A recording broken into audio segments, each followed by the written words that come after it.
a place there's no such thing as darkness still being there. When we go in, we change the atmosphere.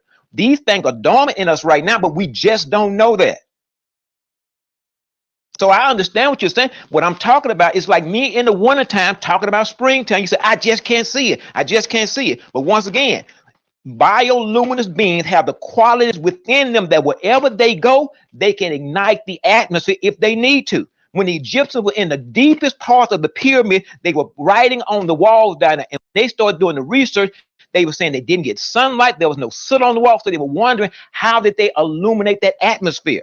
Just like when it's nighttime outside, and not nighttime, but you see a lightning bolt, for example, it has to get a certain level of blackness, and then all of a sudden the electrons and protons can come together and they can ignite the atmosphere. We used to know how to ignite any atmosphere and make it be still. Whereas they're doing what they're doing with incandescent light, they have to travel, they have to allow the energy to travel through the socket, travel to the button, and then they flip on the switch. We knew how to do that with any atmosphere. They know that. So once again, we were bioluminescent beings because in us is an eternal light that we could turn on anywhere we went when we needed to. But we didn't have a problem navigating in what's called a true light. We didn't have a problem with that. And so with me saying what I'm saying, you're looking at things based on how you understand reality now. And now to show you what a dark object looks like.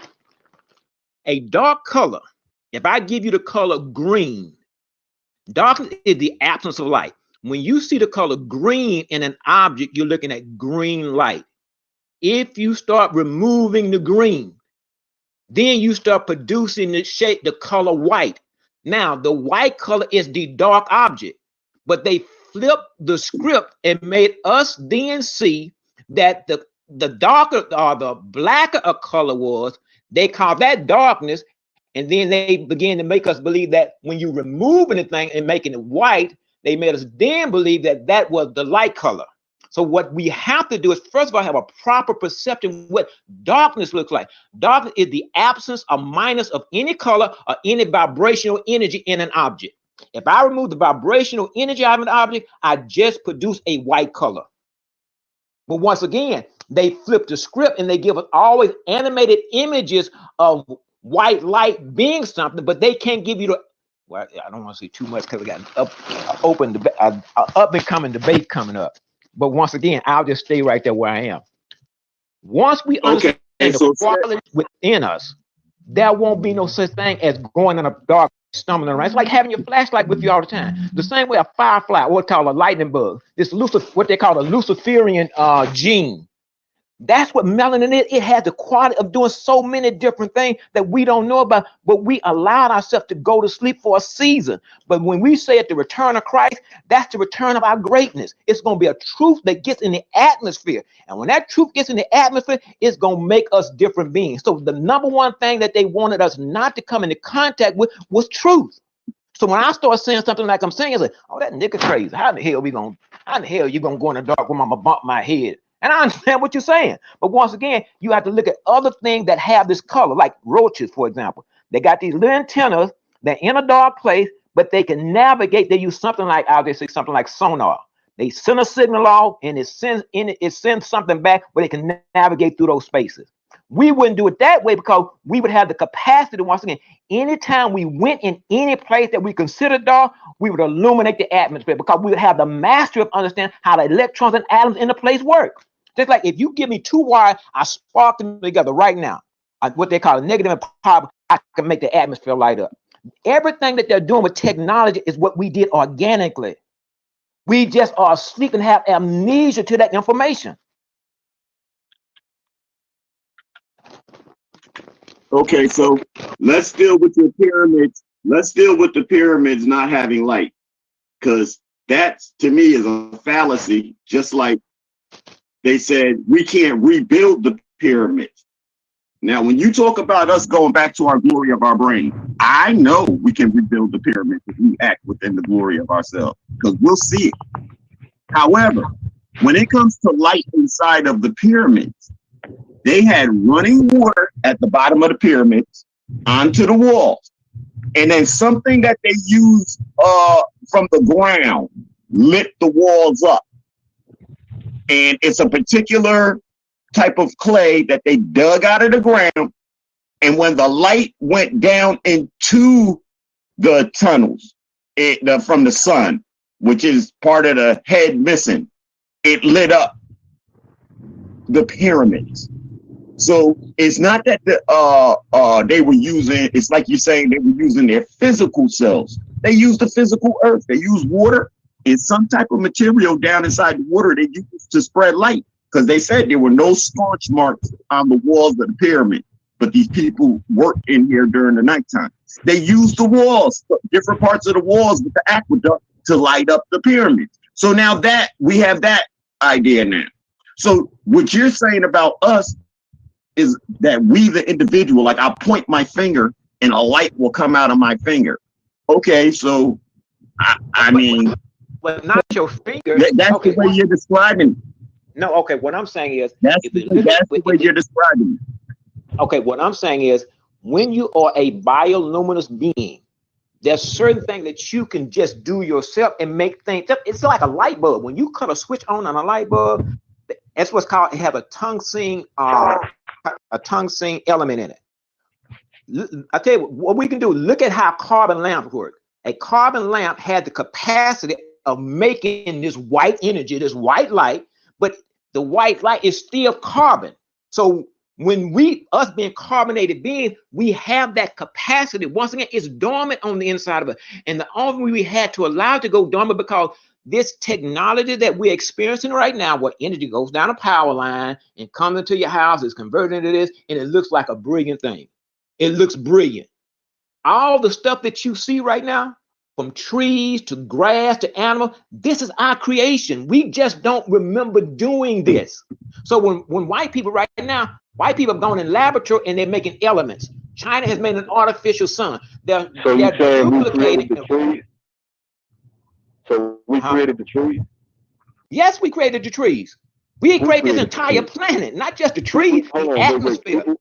People created the trees? Yes, people are creating trees right now in laboratories. How did the people create the trees? Because this is the thing, right? If there's no trees, what was the people eating? Say it again. To be alive in the first place. What was the people eating at that time when there was no trees? I'm talking about a time period when we had a larger capacity of our brain unit. When you're at the level of using, I'm saying, what was we eating though? Because there's no trees, right? You didn't need to eat at that time. It wasn't light. When you are a true light being, you take in the black energy. Huh? We was light beings, you said? We still are light beings, but we have lost a lot of our brilliance. So we talking. Now, my fault. I thought we was talking serious. We talking science fiction, then, right? Well, it may sound like science fiction. It may sound like science fiction. Serious, right? Okay, let me ask you this. So look, okay, let me ask you this. Let me ask you about what something you just said. Do they have the capacity right now to go into a laboratory and make an animal? No, of course not. Not a new one. Not a brand new one without using anything that the creator put on the planet. No, they cannot. Okay. Wait. One at a time. One at a time. Wait. They can't make an animal. Okay, wait. One at a time. Okay. And the people that can go in there. No, we didn't finish answering your question. We did not. You see, we have to do something. When we talk, if you ask a question, you're going to have to give people time to respond. You can't ask questions when you're speaking without getting an answer, because then you're like hypothesizing and you're projecting things.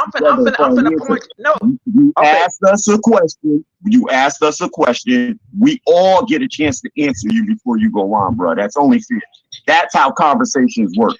And so now my answer to your question is, no, they cannot make a brand new animal, create a brand new animal on this earth without utilizing that which has already been placed before them. I don't care if you call it an atom, a molecule, or anything. They take something from something to make something. So yes, they manufacture and produce, but they do not create. That's my answer. That's my answer too. I agree with and I understand your answer, but what I'm saying is, now you bring a being in that's using 90% of his brain versus a being right now who you just described using 10% of his brain. He goes into a laboratory, takes something from what is already here. He doesn't have to make his own electron. He doesn't have to make his own proton. He doesn't have to make his own law. So he takes something that's already created. Now I'm saying we created that which he takes something from, because we were more advanced in that. So there, when my point of even bringing it up is to show you that it is within the capability of this human body to produce an animal. It is within the capability of this human body to produce a tree. It is within the capability of this human body to produce a sun. It is within the capability of this human body to produce a craft that can float in space. You're moving the goalpost. You're moving the goalpost with your words. Because we're dealing with create versus manufacture, made. We're using the terms of these words, and you are moving the goalposts now, saying we already admitted we can produce different things. No, you're not understanding what I'm saying. You're not understanding what I'm saying, though. You're not understanding what I'm saying. I'm saying the advanced being, which were us, created the electrons, protons, then a lesser being came and took from that and makes things. I'm talking about two different things. I'm talking about us and how you found out about this, brother? It is within my genetic memory to know it. It's in yours too. But somebody has to get you at least to thinking that way. So hold on. So you figured all of this out by yourself? I'm figuring. No. Okay. Let me explain something about me. My heart rate is 49 beats a minute. That means I kind of stay in a spiritual state all the time. So by me, whenever it's time for people to grow or evolve, God brings somebody in creation to do what I'm doing. It's not just me. All thing I would do is activate something in you for you to start looking at things a certain way. And when it's time for a weaker society to go out, then you have to understand how strong the society will come in. But if you never challenge the present day understand, you'll start trying to make spaceships and rockets and cars and keep the present day world in existence. It has to be somebody to let you know that there's a higher understanding and a higher world coming. But if you start thinking the same old way, you'll start trying to go and you'll start thinking gold has value, money has value. No, there's something deeper in all of us. And we had declared at an appointed time that this coming back would awaken. Or this reality would awaken in us. Right. Listen, brother, when you say it's a new world coming, what you mean by that? It's a new kingdom coming. And a new kingdom starts with a new understanding. When you understand yourself from a higher place, you begin to understand what you can produce. If you never think about Israel, the holy city and all that? Jerusalem? You referring to Jerusalem when you say that, a new kingdom? No. I am from the light. No, I'm saying when you say there's a new kingdom coming, what's the new kingdom? Is that Jerusalem and Israel? Well, I don't use terms like that. That's not my use of terms. I'm saying that we understand who we. Is that basically what it is? Do you believe in the Bible? I believe in the Bible. Yes. Okay. All right. So the kingdom is Israel then. Well, I think it's bigger than Israel. It all depends on what you're claiming is Israel. I'm just saying, according to the Bible, you know, the Holy Land, it's the land of Canaan. Well, I think the entire planet Earth is going to be this kingdom, not just a little small area. Not according to the Bible, though. I understand your opinion, but I'm saying according to the Bible, it's a holy city. It's his holy mountain. That's the Bible. That's where the Holy Land is at. That's where it's going to be at. So it's not going to be on the whole earth. Well, I think this entire Milky Way galaxy is going to be a holy place. So you don't believe in the Bible, then? That's why I asked you that. I may not believe in the Bible like you believe in it. Gotcha. All right. What's good, family? It's been a minute. Sitting back, listening. What's the topic of the discussion? Shalom, family. You already know what time it is. Kareem. We was talking about darkness for a second. I have no idea what the topic was. I've been listening and I still don't fucking know what the topic is.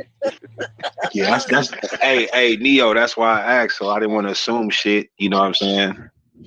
I'm here, you guys. I'm just working. So I'm trying to listen to you guys and work at the same time, but I'm listening.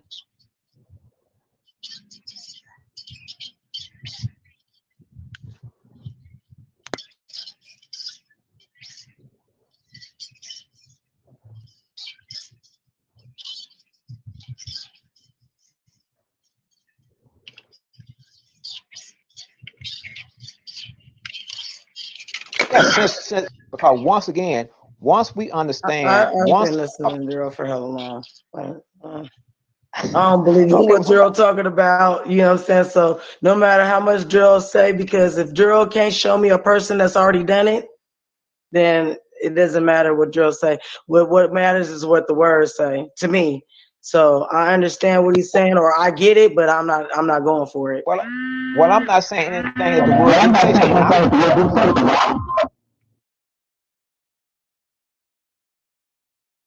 So those people who say that they believe in the Bible, and then they hear about a man named Jesus who had the power, and then Jesus tell us that we would do greater thing, then they start saying, well, it's not possible. So you hear me saying some stuff that sound like it's impossible. Yet still, you'll claim that you're following a man who had no power. This person, let me say this. This person named Jesus, if you met him, he would tell you he had the capacity of making a sun.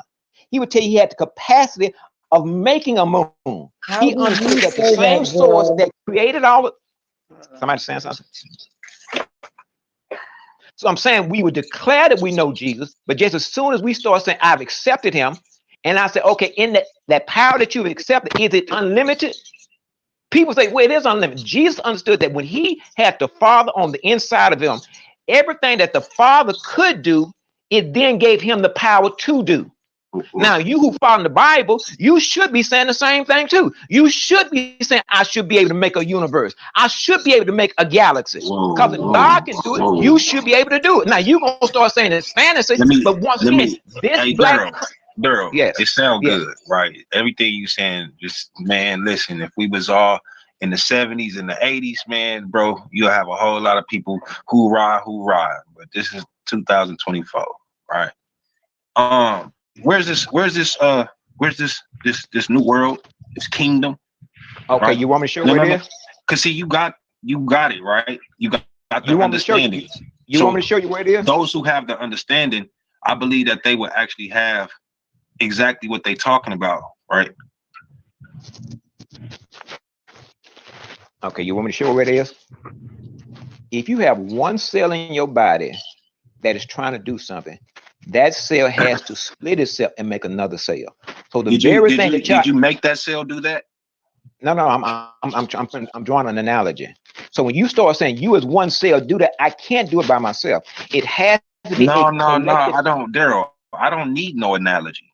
You're talking to a grown man right now. You're not talking to a little kid, a little elementary, little guy, a teenager. You ain't talking to none of that. You don't need to give me no analogy. I asked you specifically, Daryl, for what you specifically said out of your mouth. You can create this universe. You can create this world. Where's your world and universe, sir? The one that we're living in right now is the one we created. You didn't create shit. You just, all right, man. I guess you feel like I'm your child. Now I'm being respectful. I asked you simply, right? And you talking to me like I don't have no understanding, and that's why I just talk to you the way that you don't have no understanding, right? Like you a kid, right? No, I didn't so talk to you like if you sit here telling me, right, out of your mouth that you can create all of these universes and all of these worlds and all of this, I said, don't sit here and tell me that this world that I'm living in right now, you created. Don't tell me that shit. Don't tell me that at all, because I'm not your kid, and you can never manipulate me and tell me no dumb shit like that, and I believe it. So, getting back to you actually showing us what you're talking about, outside of just keep on running your mouth, where's your evidence?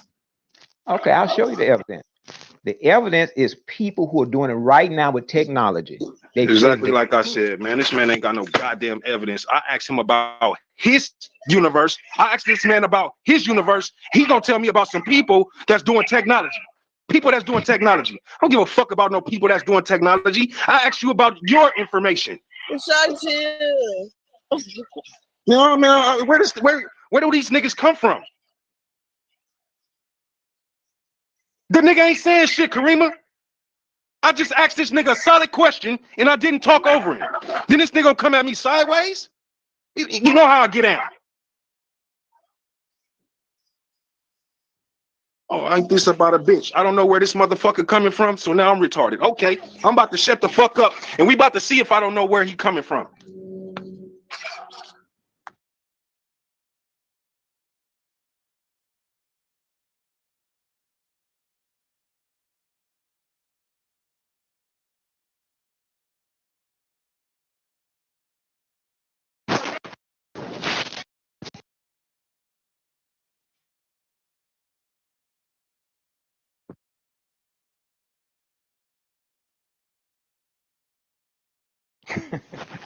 So what I was saying is that if we look at how technology has done things today, technology is showing us that it's within the human capability to transmit through telephone, transmit through TV. This is a capability that we're able to do.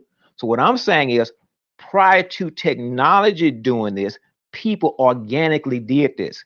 It's asleep and dormant in us right now. And when truth comes back, that truth will come back and give us gifts that are dormant in us right now. That's all I'm saying. And so once again, it's like our springtime is coming back. Because once again, if you only knew how much lying they have done so that we would not get the truth. The proof is, why would they do all this? I'm talking about, once again, lying at the highest level, the scientific and the philosophical. When people lie at this level, it's because they know something, and it's something that they don't want to come to pass.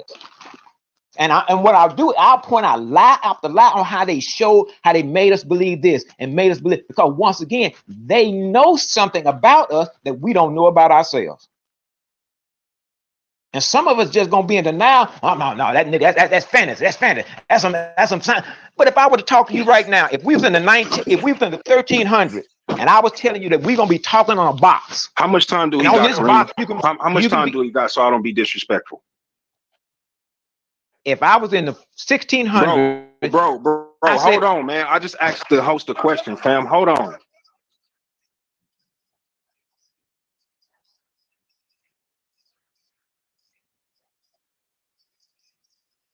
Okay, yeah, let me wrap this part up right here. If I was in the 1600s and I said that we're gonna be talking on a box, and you're gonna be in China and somebody else gonna be, and you said, well, how the hell, nigga, you gonna talk? We gonna talk on a box. You send a little thing in my hand. I said they're gonna call it a telephone. You just wouldn't be able to believe that. And then I was saying in 2024, we talking on a box. That's what I'm talking about now. So I'll yield my time right there and let you, brother, say whatever you need to say. Well, man, I swear, people just look for platforms just to run their mouth, just to say just anything that just comes across their mind. Like, bro, this ain't that, man. This ain't no imagination platform. This ain't no we just come on here and we get to just run our mouth about whatever and never substantiate nothing, and then getting your feelings and act like, oh, you just gotta listen to me, man. What the is y'all on, homie? I know I ain't been around in a minute, but we don't get down like that around here. Daryl, we don't get down like that, bro. We source up around here, family. We don't sit here and make no statements about, oh, I can create this universe, we can create this world, and then I can't show and prove nothing. Oh, I can go talk about this other man that created some technology. The hell that got to do with my question and somebody questioning me about what I brought to this world when I said that I created something? That's not an answer to that man's question at all. That's deflection. But you want to waste time that people could actually be being edified by something real outside of your Marvel comic thought process? Again, out of all that you just said, you ain't proved nothing. You ain't showed us nothing. More running your mouth like all these professors like to do, all these silly niggas that's in the conscious community like to do. They don't like to prove a goddamn thing but run their mouth. You niggas need to check yourself. This is 2024. The younger generation that's coming after us, they ain't accepting that shit. And don't come at them like they being disrespectful. No, you disrespecting them doing that dumb shit you doing. Y'all better get y'all shit together, fam, because I'm rocking with the future generation. I'm not fucking with y'all and y'all bullshit that y'all trying. Y'all been manipulating us all this time, and you still trying to do that shit, girl. Get your shit together, fam. Yeah. Hey, yo. Hey, brother Daryl. Listen, brother, I'm trying to tell you, man. The definitions, the way you go about your definitions is wrong. Then you let go of your base a long time ago, especially you talking about black light. Since we all know we're energy, you should have just put your whole thing on energy. But when I told you you can, like me, you could talk about this, you didn't want to talk about it with me. You running from that which would make you. Now, I'm gonna admit, you did deflect from the whole what you brought into the conversation, which is we created this.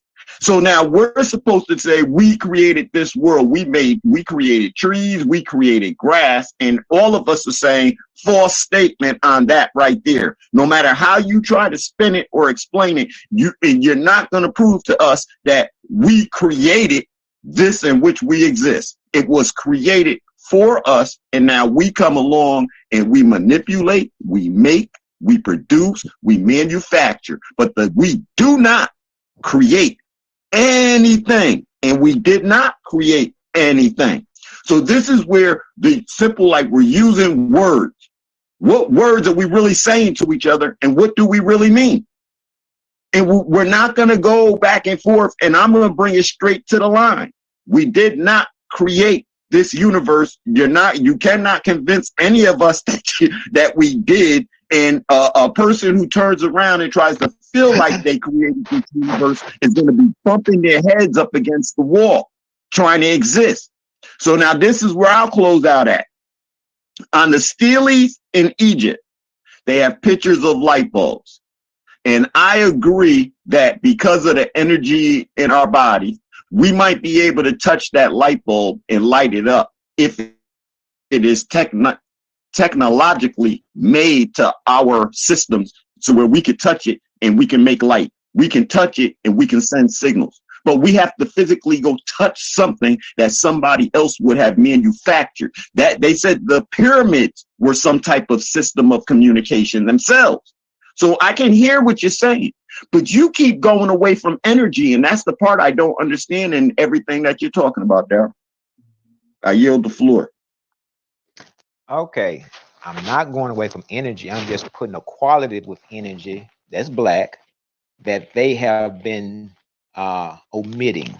Now, my line of reasoning comes from the Bible. When I follow this person named Jesus, going by many different names, he talks about a power that can come in us. So when you understand, if you understand where I'm coming from, I'm following a man who said that in him was his source called the Father. He understood that that source gave him unlimited power. So when I'm talking, it's just not me reaching out. I have a template that gives me the authority to talk like this. Everybody may not believe in that power. So when they asked Jesus, for example, where he was from, they kept trying to get him to relegate himself to matter. He said, I'm from above. He knew he was directly from the source.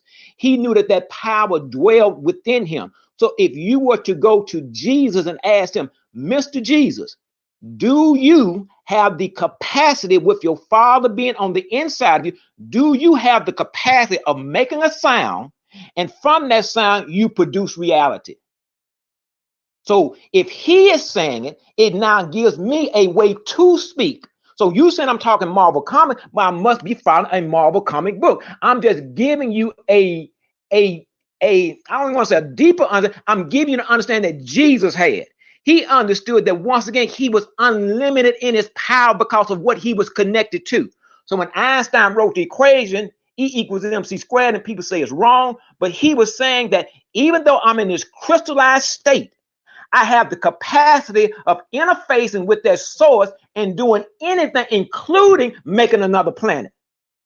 So once again, I have a way of speaking because somebody before me spoke like this. Now, somebody may get mad at this. Nigga, I'll be damned if I'm gonna let you sit there and say you got the potential of having that kind of power, because I ain't got it. I'm saying we're not manifesting it yet. But once there is a collective consciousness, and I'm not asking anybody to do anything but change how you understand things. You can stay on your job, you can go to work, you can sell your dope, you can do whatever you want. Just change how you understand reality. And the changing how you understand reality is going to change the reality. So I'm not asking you to come out and march with me. I'm not asking you to give me your money. Just change how you understand reality. What the hell is wrong about that? Because somebody right now is telling you how to think. You didn't come in this world thinking like you think. You came through a system that told you how to think. And when somebody challenges it, you think they're challenging you. I'll yield my time. And I give you credit for that, Brother Dow, with that thinking. Yes, sir. However, where you're thinking now becomes the question. But you're right. The way that we're thinking is our problem. We are thinking because of what somebody else has indoctrinated us with. And so we're having the problems. But bruh, you're not going to be able to remove certain things that are considered facts, like dark is dark. The creator made everything, not man. Man is utilizing. Those things will not change, bro. But you're right about the thought of us, and because that's a lot of what the Moors teach is about the thought of us and who we are is our problem, not the actual problems that we see. Well, Okay, one thing, so yeah, watch this, fam. I have a question. When the scriptures say it's nothing new up under the sun, right? That means that Yeshar ain't creating a goddamn thing that's gonna be new. This world that he say that I can create ain't gonna be new. These people that I'm gonna be able to create in this world, they ain't gonna be new because it's already been done. What I'm looking at and what I call myself creating, it would be a mimic. It would be a copy, a horrible copy at that, right? So I still don't understand your analogy, sir. With all the talking that you're doing, I'm listening for understanding, not to respond to you. I want to understand what you're saying, but there's no connection nowhere. And I stand on the scriptures wholeheartedly. Everybody know that. So when you talk about, you stand with the Bible and and we stand with Yahushai, Yahushai ain't never told you that any of us can recreate a world. Show me the chapter and verse he said that. Show it to me. Teach me something.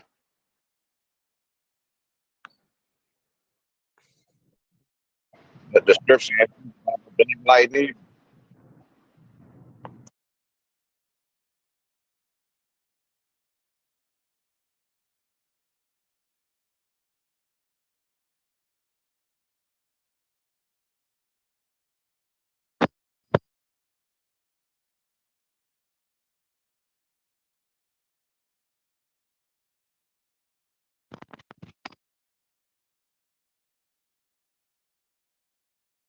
So I had two things. One, like when you're saying creating a world, we use that kind of a lot. Just even in like I create the world that I'm in, right? Not saying that I'm going to create an actual physical world and place myself in it, but the world that I'm in and how I experience reality is mine, and I create that world. So I don't know if that's kind of what you mean when you're saying that you're creating a world, and then people are thinking you're saying physical world or what, but maybe that like needs clarification where you're saying a universe or a world, like what exactly are you talking about, a physical manifestation of that, or are you saying like just you create the world around you and how you perceive it and how things happen in your life?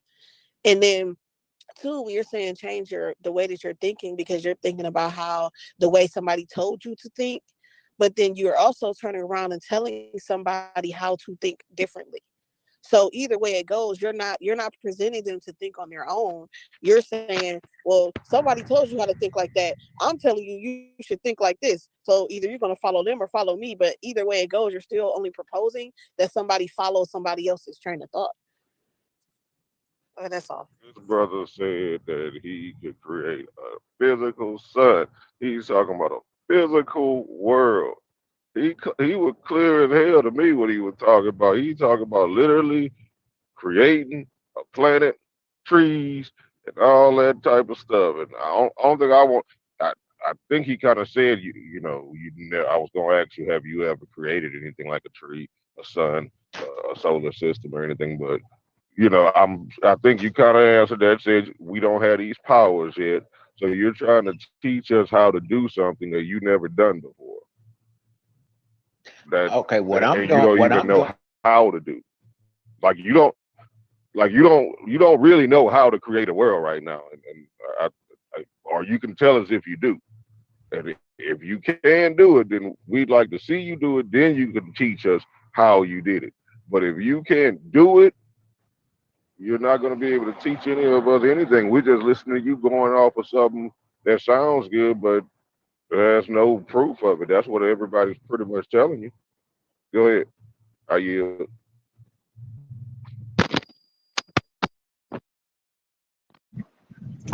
Peace, family. It's like he'll do a whole lot better by saying that light or darkness is like your eyes can't see instead of saying black light, because when you go to speaking about black as it pertains to the physics of light, then you're gonna conflict with physical reality and the physical reality that we all experience. You know what I'm saying? And that's going to create a disconnect. And what you're saying is going to come off as word salad, and we're not conscious rabbits. We want the meat and the potatoes. Yeah. Well, it's so many. That's the thing.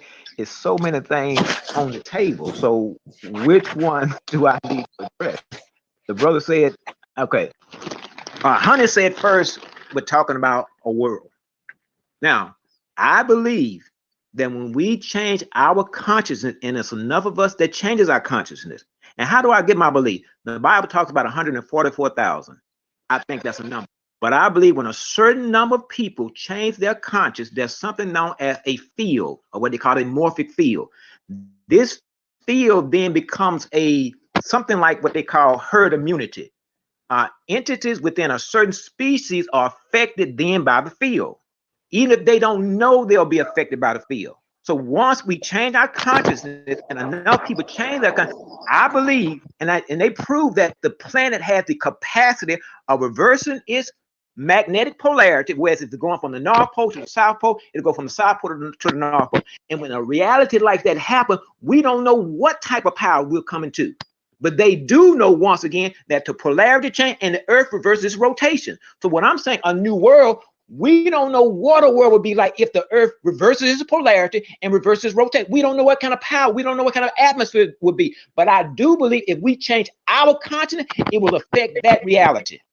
And then I think we'll come in a superpower that I'm talking about. Because once again, I believe this entire Milky Way galaxy was created by beings who had within them that capacity that we call God now. Because once again, if you go to this person named Jesus, and whom I follow, and asked him, Jesus, do you have the capacity to do this? Y'all say, well, gee, you crazy as hell. You crazy as hell. Jesus understood that he had something on the inside of him that gave him unlimited power. I'm saying we have that same thing within us. And I'm not just saying it. He said it first. So now I have the right to say it. Some people are going to say, I don't believe. And Jesus also said this. He said, it's going to be certain people who hear and say, I ain't got nothing to do with that. Other people say, let me hear a little bit more. But it's going to awaken something in their genetic memory because they're made of a particular substance where somebody else may not. Let me tell you how. Let me say this right here. There's something called nuclear fission. And fission is that when a neutron hits an atom, it releases something. Now, you can have that same element like plutonium. One plutonium is fissionable, the other is not. What I mean by that is you can be talking to two people and somebody, it ignites. Somebody said, man, that nigga ain't got no goddamn sense.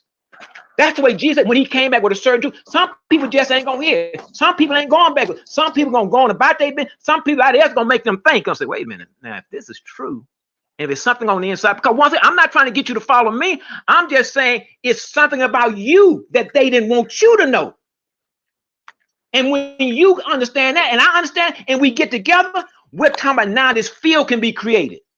I'm not saying give me anything. I'm not asking you for anything. All thing I'm saying is something about you that they want to keep arrested. And once you start seeing the number of lies that they told, you will see that too. Let me say this in response to what you're saying, and I'm gonna be very, very fast, right? Very quick. So what I'm understanding is this: if we adhere to them law, statutes, and commandments, that new heaven and that new earth, we definitely gonna be able to experience. That's what I'm understanding. But the way that it's coming out, for those that don't have understanding, those that are not studied up like us, you telling them you becoming a whole new God to them. And that's what I'm trying to get you to understand. Like when you talk, you can't just be talking like everybody on the same page and the same level as you. You will send people to damnation, bro. Because they not understanding what you're saying, they just hearing what you're saying. And then when questions are asked, there's no explanation in the breakdown. There's no source up to where the people can actually go and say, you know what, let me study this and confirm what this brother was saying. It's all words, bro. But you're not getting it though. You're not understanding nothing that I'm saying to you, fam. It's not about us. It's about those that are listening that don't have the understanding where we are. You have to reach them. And you're not reaching me, but you gotta reach them, bro. If your message is to get out there, so it's the truth, because this is what you understand it to be, you have to help those who are you talking to understand you. If not, or if you try to deflect questions, you know what I'm saying, because you might feel like, oh, they coming at you too hard, or they too loud, or they too aggressive, bro, you're gonna lose people. No, okay, I understand. Listen, this was a phone call that Karima made.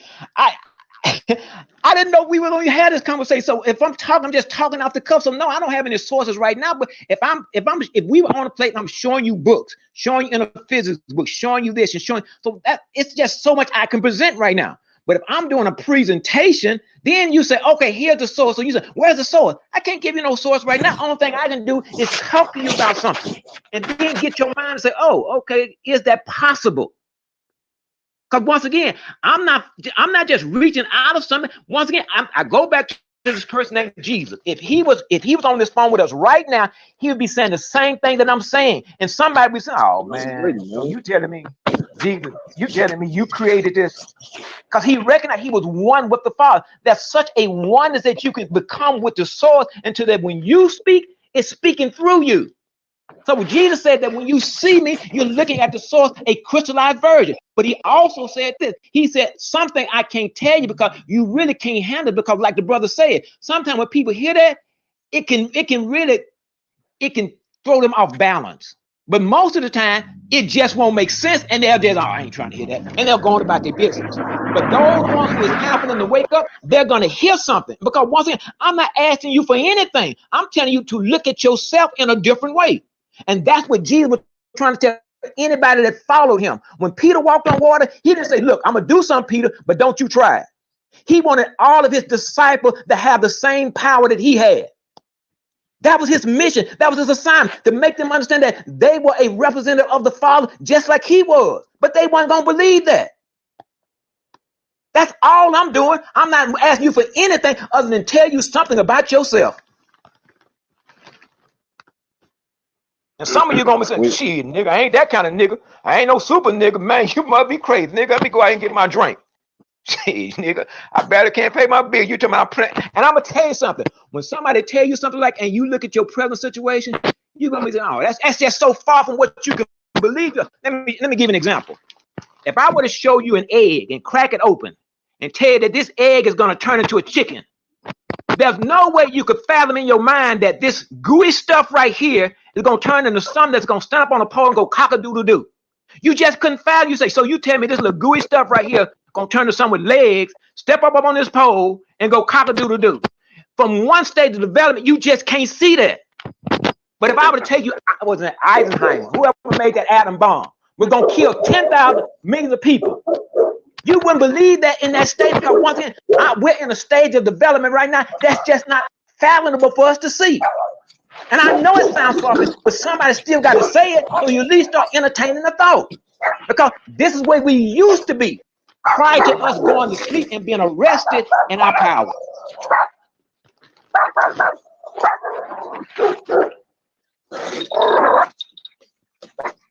Man, who let the dogs out? Excuse the dogs, man. Excuse the dogs. I'm let the dogs taking a walk on my break in the neighborhood. I thought that was me letting the dogs out.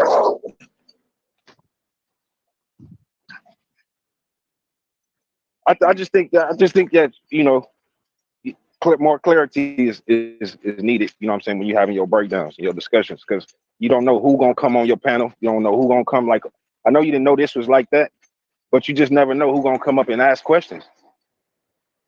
You just never know. And that's true. And that's true. And since, like I say, Karima made the call, and I just start talking. But if it was going to be a place we say, okay, they'll bring some source, I would bring the books that I'm looking at, and I would show the debate that we're having in March. I will have sources to show you how I've come to certain conclusions. Because once again, and I will show you how they've been hiding information. If you really just knew the way that they were hiding information and how they have created this philosophy to hide this and this philosophy to hide that, and then you ask yourself, well, what is it they fear?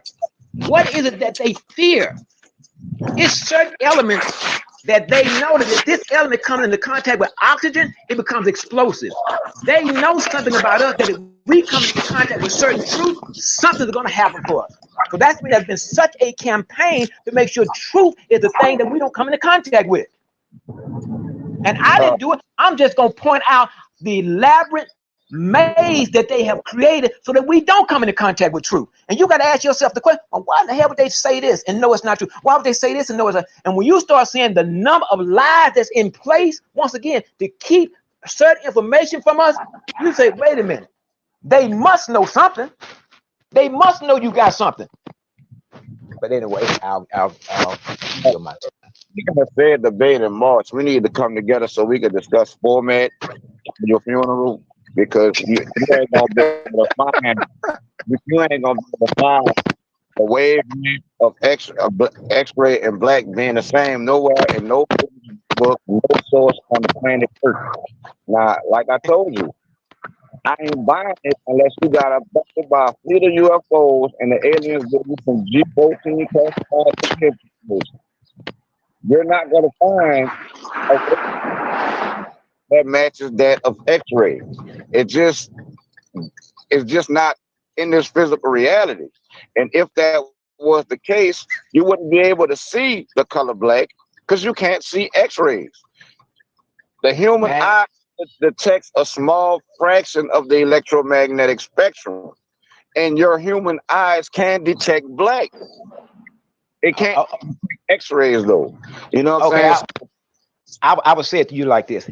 If I was showing you a cockroach or any insect, and you'll be able to see certain things based on the light that's in the room. But if I were to give you a microscope and have you look at that same cockroach or whatever you're looking at, you're going to see things that you didn't see. So what I'm saying is that you're looking at things, and I used to look at things just like you look at, and based on the type of light that you have to look at something, that determines the level at which you can see something. So what I'm saying is, I understand where you are with the information.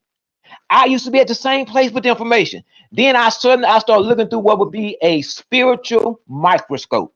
And I said, but damn, are you saying that? And I understand. Brother, I'm telling you, I was the same way. I was talking about it, and then I started seeing this lie. And I'm gonna tell you, and when you see that first lie, and it's a major lie, that's called an epiphany. And when you see that first lie, you say, well, damn, if that's not the truth, then they lied about this, and they lied about that, and they lied about this. Because once again, once you start unraveling that first lie, that whole fabric gonna come loose. In the movie Star Wars, that first one, they were trying to kill what's known as the Death Star, and they were hitting it here and hitting it here and hitting that. But Luke Skywalker shot this one bomb and got in what's called the main chamber. That chamber was connected to every other chamber. It's certain way just about true. When you get a particular truth, it will unlock the entire fabric of the lie. Because the lie is a fabric, and it's been made for all of us to see that fact. But once again, when you get a particular truth, it will unravel all of that stuff. So, and I understand what you're saying. You want to look at all the information, so and nothing you have found that can contradict what you know already. And all of a sudden, here's somebody saying he gonna beat that. And what I'm explaining to you is they're not lying about white light having all the wavelengths of the visible spectrum, because you could do a physical experiment yourself and separate all these wavelengths from white light through a prism. They're not lying about black absorbing those same wavelengths in heating up, producing thermal energy. This is why we don't wear black in the sunlight, because it heats up. This is why your black car is hot as hell when it sits. You know what I'm saying? So when you go to saying there are that we can experience in this physical reality, that's where the disconnect comes in at, brother. Because observable facts are just that, observable facts, and they don't change for me, you, nobody on this call, unless you have 14 classified alien knowledge we don't know about. Okay, let me ask you something about observable facts. If you were looking at white light and did not come into the information that you now know about it being a composite of 6 other lights, you're looking at an observable fact. So what I'm saying is that somebody can give you an observable fact and still hide certain information in the fact that you don't know about. And unless you're looking at the fact through another lens, you won't see these facts that I'm talking about. I'm telling you, I used to see it like you see it. I used to understand like you understood until I got another lens of looking at that reality. I said, okay, they hiding this right here and hiding this right here and hiding this right here. And so what you're doing, you're telling me once again, you're looking at observable facts. And from these observable facts, you've come to the conclusion, and that's how they keep us all locked in. And if you don't know how to challenge the science, you will stay in the position that you're in. Because once again, I was there too, looking at the observable facts. And then I did an experiment. I said, wait a minute, okay. Then I started seeing other information. And then when I started reading, I said, well, they saying this, they lying. They're saying this and they lying because once again, once you really understand how to unravel that major lie, all those other lies it's gonna come down like a house of cards. And I'm gonna show you this. And then this is what makes the Bible real. When the Bible says that Satan was a liar and the father of it, it makes you understand that reality not from a spooky sense, but understand that a lie is what stops your potential from flowing. If I need to get darkness on the inside, I got to make sure I get it through your ears. And once it gets in your ear, then it's going to impede you from really your light coming to full brilliance. So you got a group of people who make sure we come through a system, and when you come through that system, they educate you a certain way and make you see reality. Like one time, I remember the only way you can get an A in school was you had to say Christopher Columbus discovered America. You had to repeat all these lies. So they test you to see if the lies on the inside of you. So right now, if you tell them you're a scholar, and I ask you, well, what are the 6 colors of light? Red, green, blue, yellow, and purple. You get an A, and the teacher say he don't see. Pass them on. That's what they need. They need to make sure, first of all, you can't see. That's the only way you're going to be put in a position of leadership, to make sure that you repeat the wrong information. Then they'll put you as a professor in a school. Because you're going to teach what they told you. You're going to train people like you've been trained. I understand how to do it. And once you understand that, then you start to say, but damn, ain't nobody going to get free if we go through the training ground. It's going to take somebody who didn't go all the way through the training to look at the training. Say, okay, I see how they doing this shit now. That's how they doing it. Make sure you go through the training and repeat. It's called écoute, répéter. Listen and repeat. And then they'll show you something observable. You say, okay, I see this. You know, we call it, we simply call it program.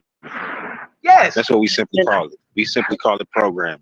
Those who go through the institutions, those who go through the school systems from elementary, preschool to high school, then to they so-called higher education. It's all program. And when you gotta see the thing is, bro, you can't, you don't need all these words. You don't need to captivate and hold people for 4 or 5 hours just talking. You need to get right to the point and give a solution if there's an issue. All that extra shit, that ain't necessary, fam. That's how you lose people.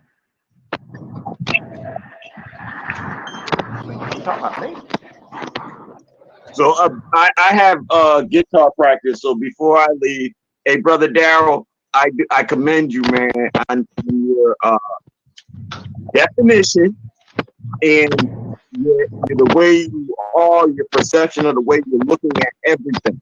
And so in my closing, I'm gonna say in establishing a new world, they took us and they vilified us.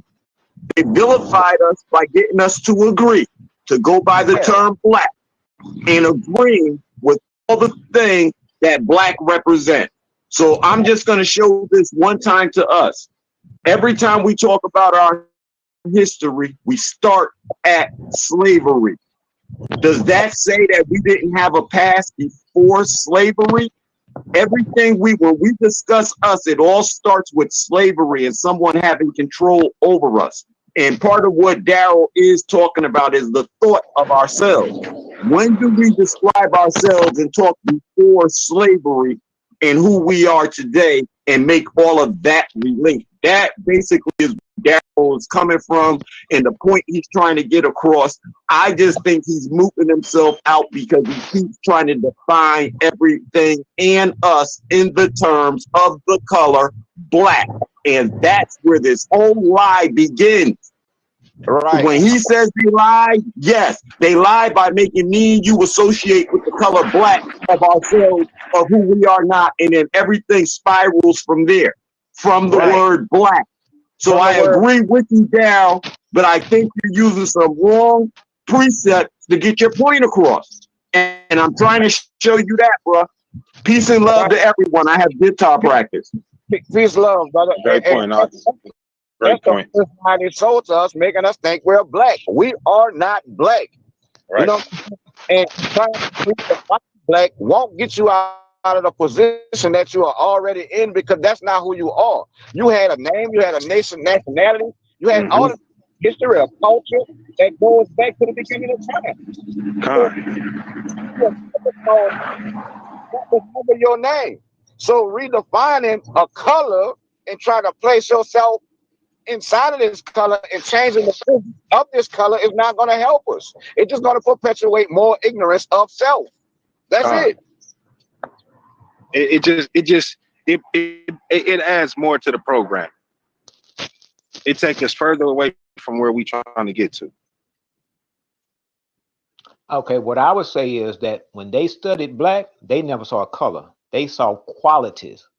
And color was just one of the qualities. And when they start seeing all the qualities, they then had to make it just a color in our mind. So when I'm talking black, I'm not talking about a color. So when I say a business is operating in the black, they're not talking about a color. When they say that you are a black belt in karate, they're not talking about a color. They understand qualities exist within that concept. So what they'll get us to say is just a color. I'm not an adjunct. I understand the argument, but once again, it's not just a color. Inside of that concept is a multitude of quality that they don't want you to investigate. So they don't even want you claiming it. Because if you claim it, you'll start finding out the other qualities besides color. They claim what? The concept? Claim a concept? Are you serious? The concept will make you go into the reality of the I'm asking, object. you want me to claim a concept? Okay, what I'm saying is the most valuable It's commodity. a yes or no, brother. It's a yes or no, brother. It's a yes or no. Oh, yes. You want me I'm to claim yes, a concept? Yes. I want you to claim a concept. Yeah, I'm absolutely good on that, but go ahead. Break it down.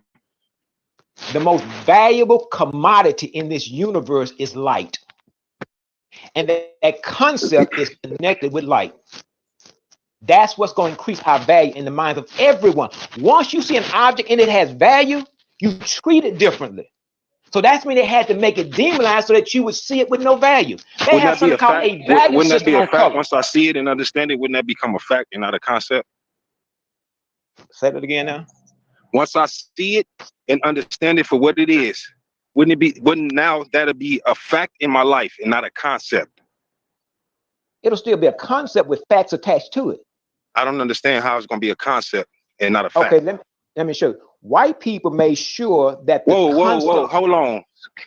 That's where you already losing me. I don't think like them. I don't talk like them. So hold on, because this the second time you did that. You said them, then you specifying who them are, the white people. Listen, that's just like you talking about, like the brother was saying, our history starting slavery when we know it don't. Don't do that. They ain't got nothing to do with how we think.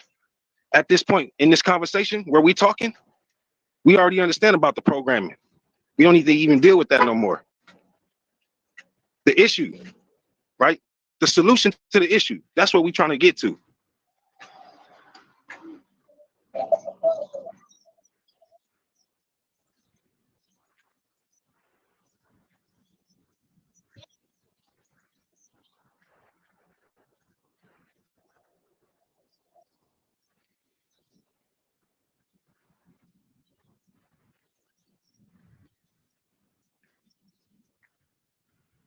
So what I'm saying about a concept, anytime you come into any culture, any society, the language is already established.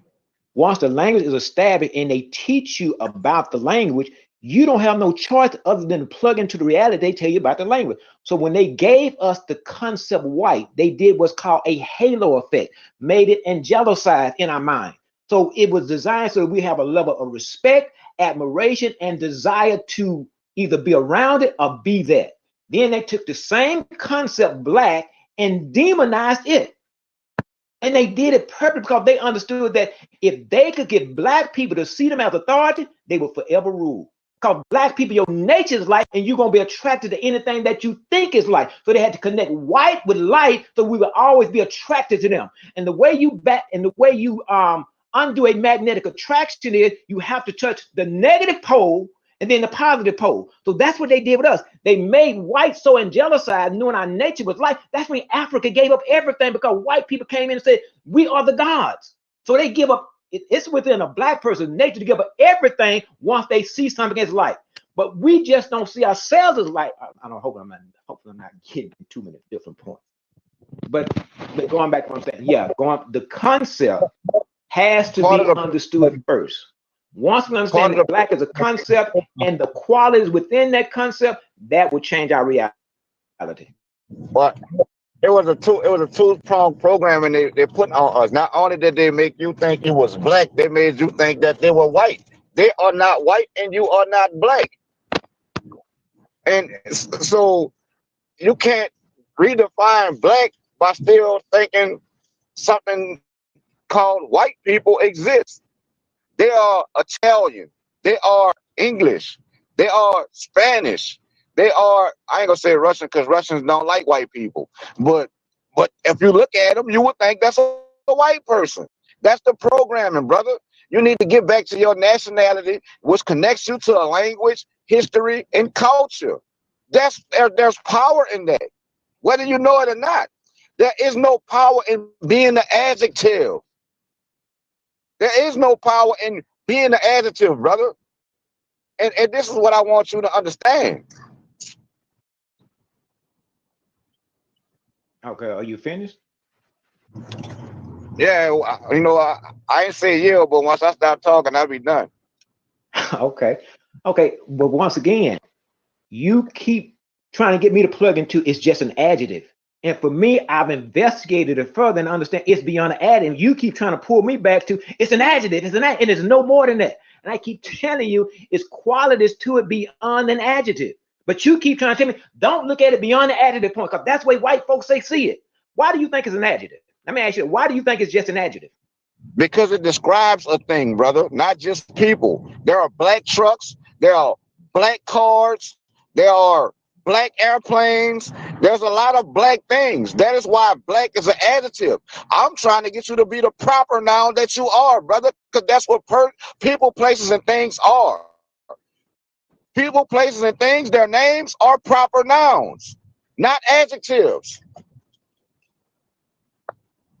Okay, I started off by saying the most valuable commodity in this universe is light black.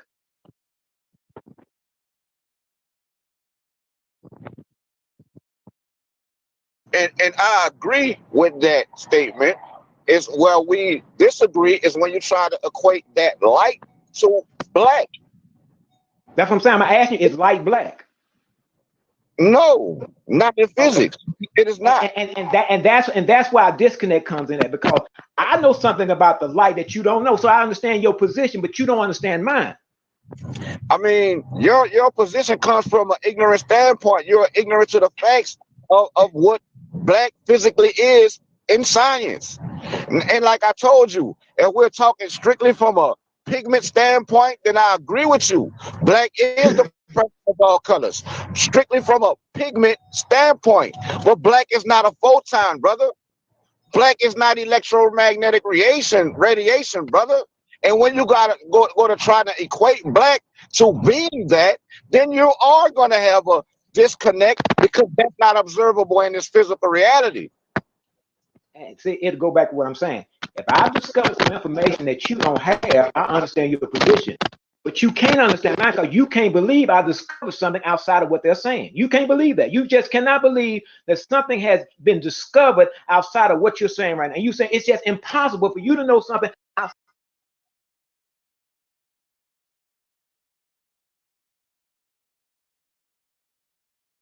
Huh? No, no, no, no, no, no, no, no.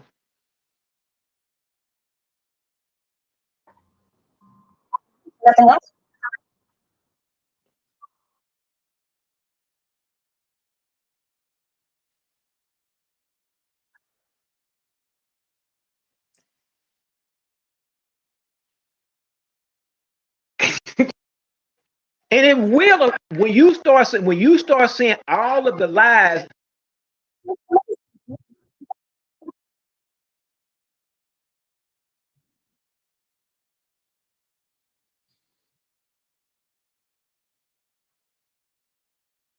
They know that if a certain information comes, it's going to It's unite gonna us. scratch your head because you ain't gonna be able to find that information. That's what's gonna happen. It's gonna make you scratch your head because if you want me to be a believer, if you want me to be a believer, brother,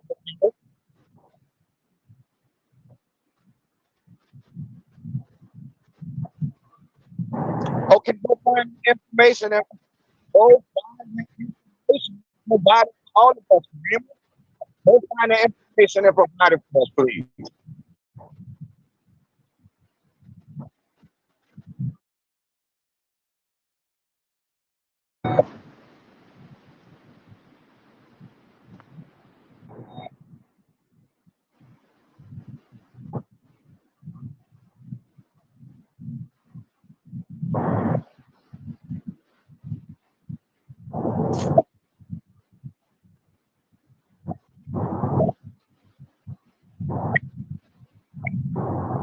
When you go dealing with electromagnetic radiation, photons, Kareem, the consensus agrees, and it's not an agenda because the Chinese gonna tell you the same thing the Russians gonna tell you.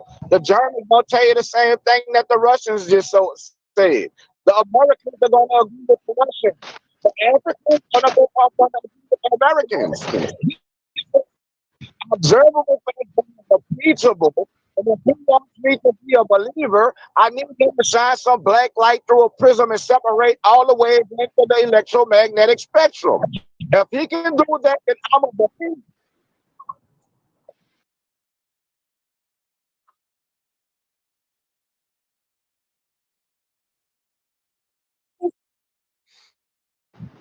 Yes, they do, but electromagnetic radiation is not one of those things, sister. They're not hiding, they're not hiding radio waves. They're not hiding gamma rays. They're not hiding X-rays. They're not hiding visible light. They're not hiding ultraviolet. They're not hiding microwave. They're not hiding any of these things. Yes, they are. Yes, yes, they are. Yes, they are explaining these things. They are. Look at the microwave. Karima, Miranda, when you turn on your microwave oven, do you see microwave? Do you see the microwave portion of the electromagnetic spectrum? Do you see that? That's how they explain it. Your Okay, eyes can I ask you a question? X-ray, Karima. Can, Did you see the X-ray? Did you see the X-ray, Karima? I didn't say it wasn't there. I didn't say it wasn't there. Your human eyes can't detect those waves.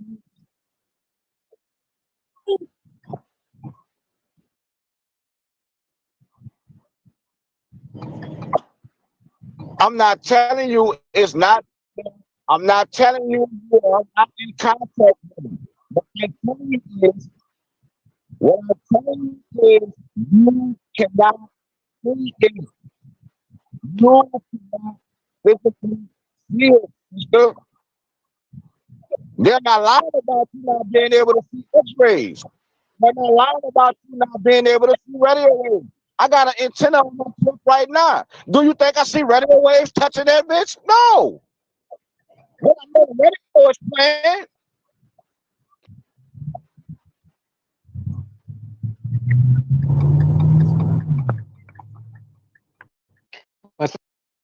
A lot of stuff he's asking about.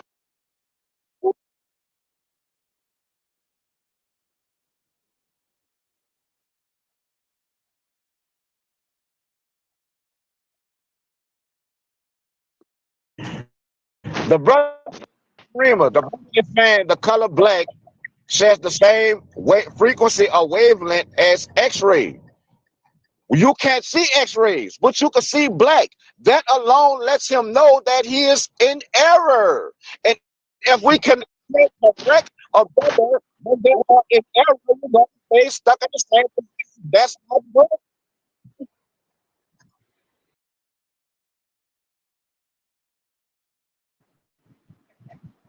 You can't go look up black and X-ray sharing the same wavelength. You can't look that up. You can't physically observe black and X-ray sharing the same wavelength. Because then you can see black. You can see X-ray, but you can't see X-ray. He's not Superman. That's the only person I know that had X-ray vision. Was Superman. Straight out of DC Comics. And once again, I could address all of your questions if you and I didn't have an engagement coming up. Yeah.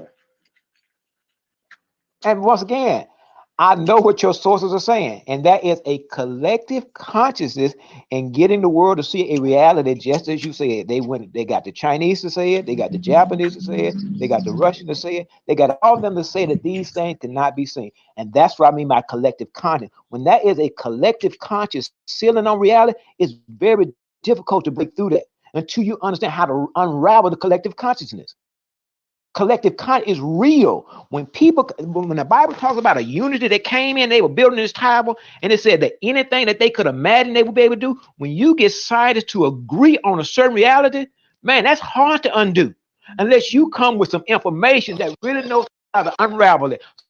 So what I'm saying to you is, I've got some information to deal with the Russian, to deal with the Chinese, to deal with the Japanese, to deal with the German, to deal with anybody that's saying that. I got information to show where they have been hiding information, so that we would stay into a collective conscious mindset. Okay, so you're saying you have unraveled it, right? Yes.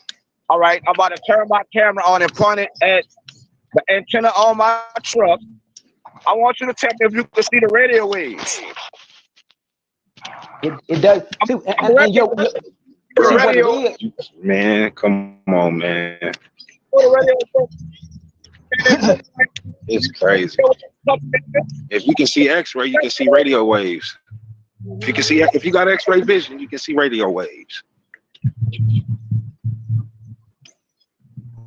Okay, let me ask him something. Let me ask him something about this. What he's saying. Let me just ask him something. Let me ask him something like this. If you're saying the waves are there, right? Something is capturing the waves, right? That antenna is capturing the waves, correct? Yes, but you can't wait. If the waves become captured and I put them on a certain background, could they be seen then? No, because your eyes can't see. You didn't listen to the question. What you thinking about? Blue? You thinking about blue screen or green screen? That's what you thinking about? I'm gonna ask you this. No. I'm saying, if you have the wave and something has captured the wave, can you then put that wave on a background where it can be seen? That's not possible. You have to look through a device to see these frequencies, sir. Wait. No. Listen to the question. Listen to the question. Listen to the question. Listen to the questions how you want to, but I can't.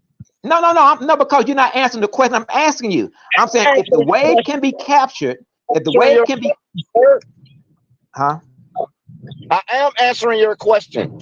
You need a physical device in order to see gamma rays, in order to see X-rays, in order to see microwave radiation, in order to see radio. You Okay, need a physical device. okay, okay. Okay, let me ask you something. Okay, let me ask you something about what you just said. You said you need a physical. You said you need a physical device, right? That's what you said. That's exactly what I said. You need a device. Okay, so if you had a device, then could they be seen? Let me give you an example. So you know how, like, for example, like they capture things moving fast in the sky, fast. Mm-hmm. We can't see it with our natural eye, but when they show that camera, they got that camera on the joint. You know what I'm saying? And we looking at it from different rays, different colors, schemes, and all that, because we looking at it through a video. Now we able to see these things, but our natural eye, bro. If I was able to see X-ray vision, guess what? I can look up in the sky right now, bro, sun beaming, and I can see them moving. They moving too. They moving, but I just can't see them moving. Cause they're moving at a fast rate.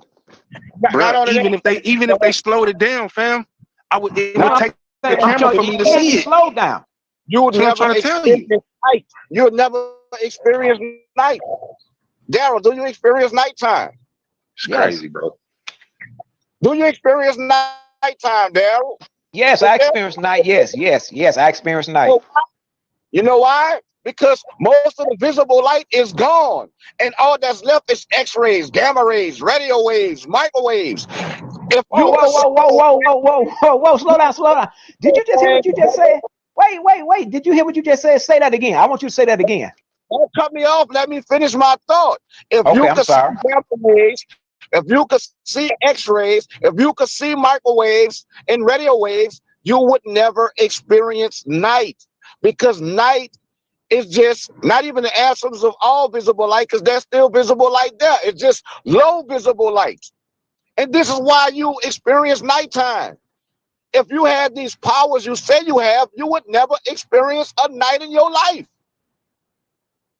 So let me just say that again. Say it again. I want you to say it slower. I want you to say it again slower. Say that again slower. Say that again slower. Man, say that again slower. Come on, Daryl. I heard everything he said clearly, bro. Come on now. He said that when the other light is there, then another light shows up. He's saying that when that's not what I said. He said you couldn't experience night. He just said you couldn't experience night unless that's not what he just said, Karima. That's not what I said, bro. Okay, what'd you say? What he just said, Karima. What'd you just say? That.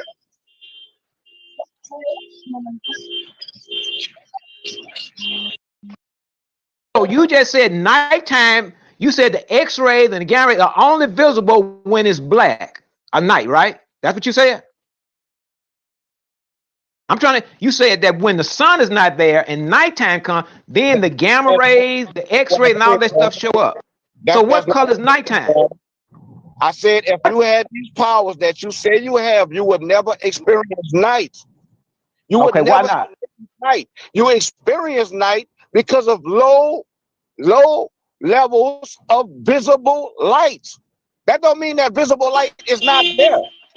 That don't mean that it's not there. It's just low. The sun provides visible light to the screen. You know what I'm saying? Actually, Ruben, it's a difference, bro. Look, it's the opposite, right? So the X-ray, right? If we looking at if I can see X-ray, that means that nighttime I see shit lit up, right? At nighttime, guess what? That shit dark. I mean, in the daytime, that shit dark. I see dark figures because of the light. You see what I'm saying? Don't help him out. I'm gonna don't help him out, please. Don't help him out. He won't show up in March. Don't help him out. Don't help him out. He just won't show up in March. Please stop, y'all. Karima, cut the live out. Cut the live. He won't show up in March. He won't show up in March. Don't help him out, y'all. He won't show up in March. What? Yeah, we got a debate in March. We got a debate in March where we debate a certain topic. Because you about to learn some shit. Okay. I'm gonna have my notepad ready to learn from you, Chief. It's crazy, bro. What you think? You think I said something that just helped your argument, bro?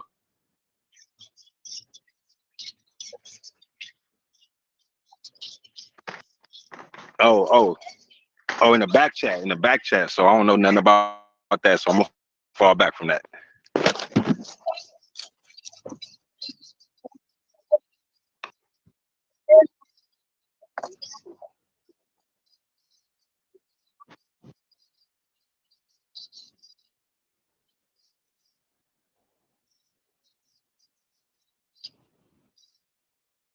His argument is that blood shares the same wavelength as X-rays, and Daryl, in his whole entire life, have never seen the X-ray. He have never saw that. But his whole entire life, he's seen black. You can see black. Why can you see black if it shares the same wavelength as X-ray when your eyes, your human eyes, can't detect those wavelengths?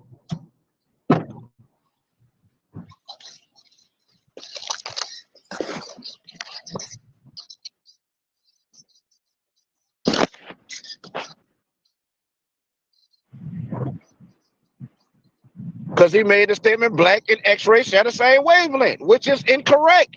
Right.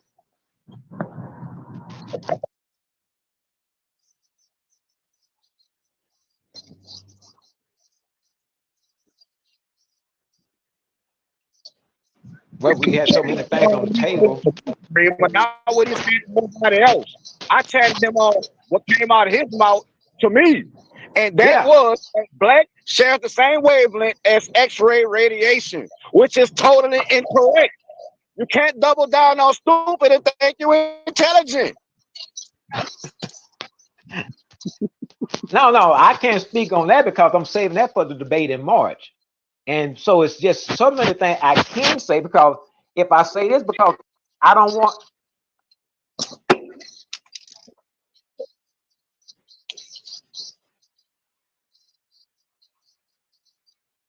Oh, we were talking. Well, we were talking about light, and I talk about black light.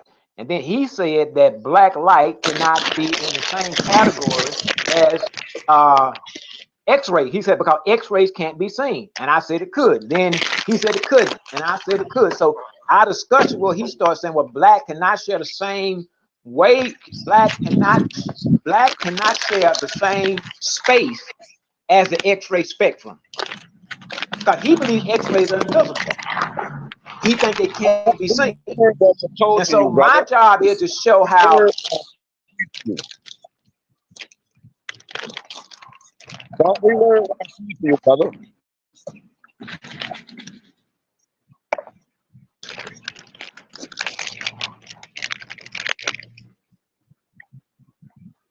Yeah. I had so many discussions. But that's what I was discussing with somebody else. And then it's Ruben. Then Ruben came in and started, saying what he was saying. So which in turn make me say what I say. Then he said what he said. And then I said, well, let's have a debate. And then he said, what are we going to debate on? He said, and he brought up the topic. I said, okay, that can be the topic. That'll be the debate. I gave you the topic after you made the statement, brother. Yeah, that's what I'm saying. And I said it's fine because we've been saying so many things. I said I will debate on anything that I talked about. It's like 5 topics based on the things that came out of your mouth, brother. Huh? Yeah.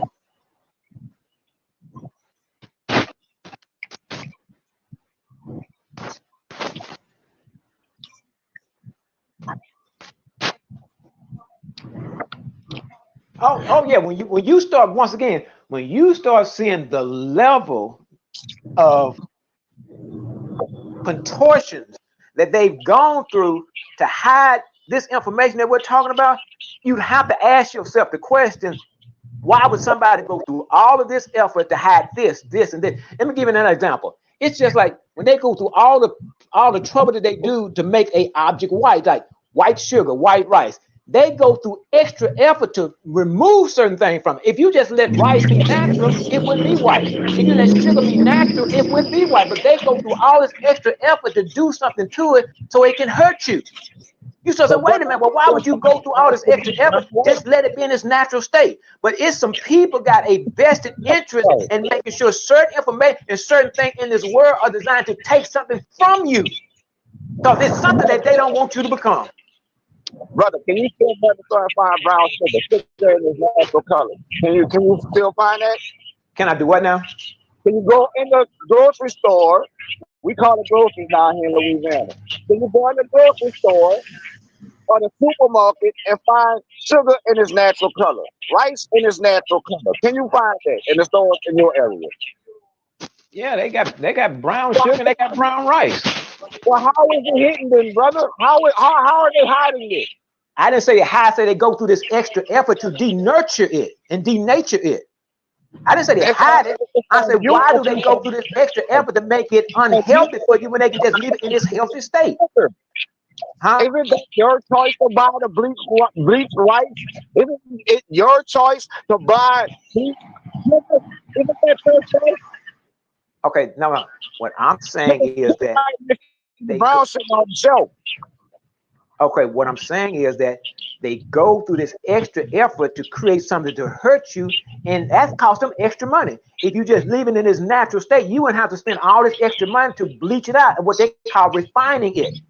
But to refine it, you spend a lot of extra money to denurture it and denature it. You can save that money, but why do you do that? Because once again, they need to give you something that will detract from you. Sugar. It's the same price. Huh? It don't cost you nothing to pick up a bag of brown sugar. It's the same price as the white sugar.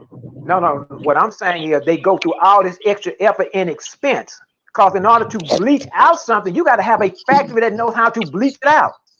Then you So ask you know, yourself, you, well, you why know would what you? you And here's the you know, thing. And when you bleach it out, you're removing something from it.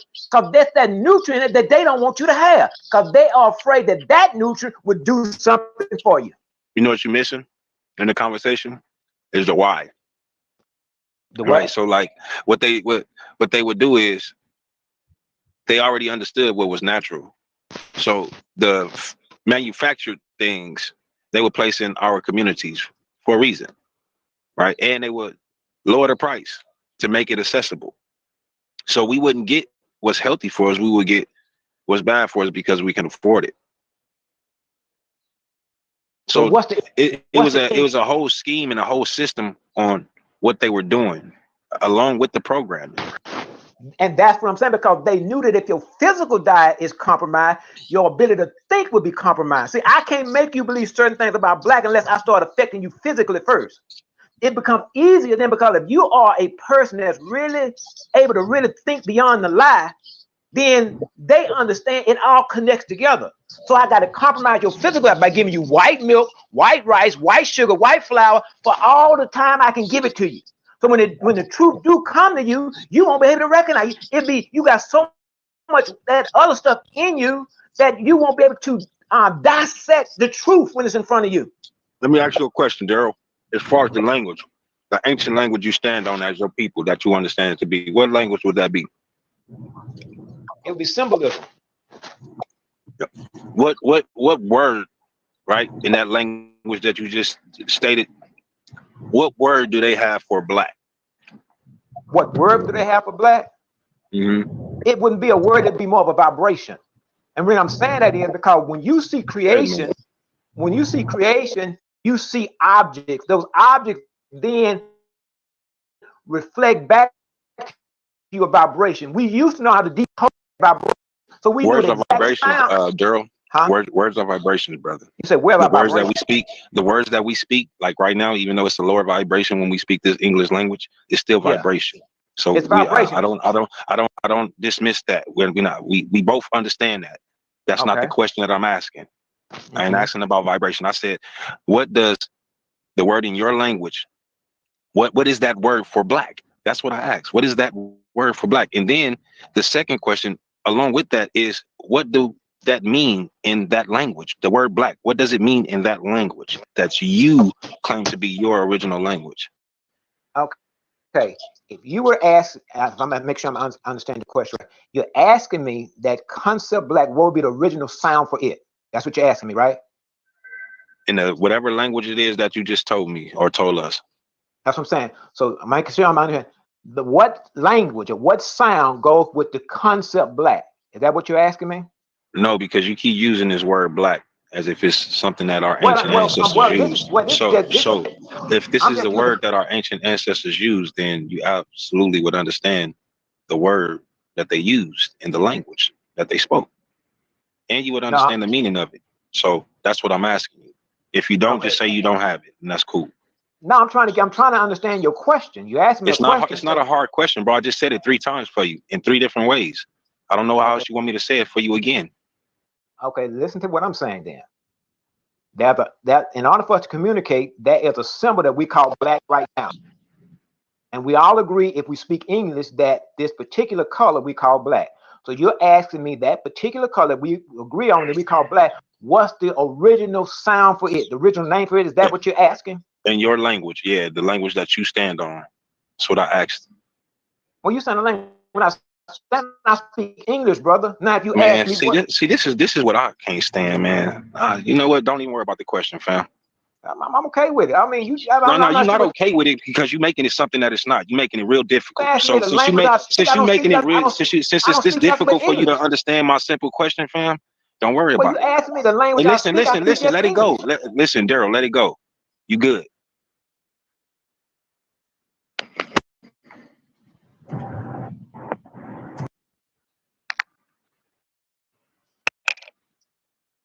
Oh, it's been a spirited conversation.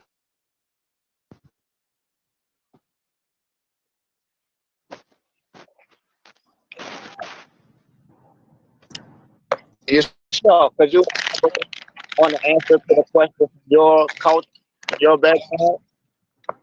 Say that again. I was asking, could you answer your own question and then elaborating on it from your particular culture and background? Right.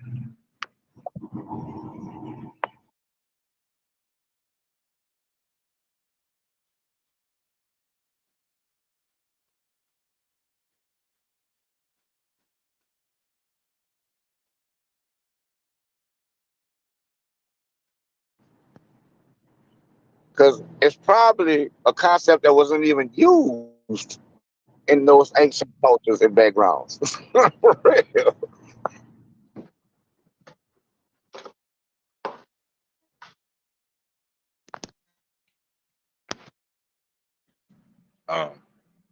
It was a word used to identify not only a person, but it also identified the people that came after him, his children, his progenitors, right? Be it that he's the progenitor, those descendants of his, right?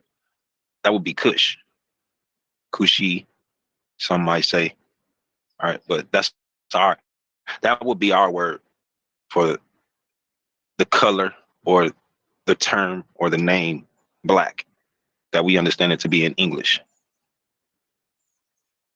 That's what I meant. Well, see, I couldn't answer a question like that because I'm not familiar with that. So why you just didn't say that from the gate? Yeah, because I'm trying to understand what you were asking. So if you ask me what my if you ask me what my original language is, my original language is symbolism. So when you put a word on a symbol, symbolism, a word is how do you speak in symbolism? Speak, not right, not script.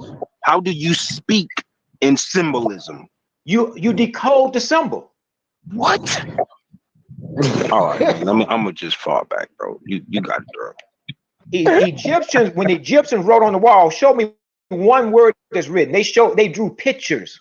But those pictures had 1,000 understandings to them. So when you look at creation, you don't find words, you see symbols, and these symbols speak to you. Those symbols and pictures that the Egyptians wrote corresponded to words, and the words came before the symbols, brother. What I'm saying, when you look in creation, show me one word in creation. One word. Show me one word.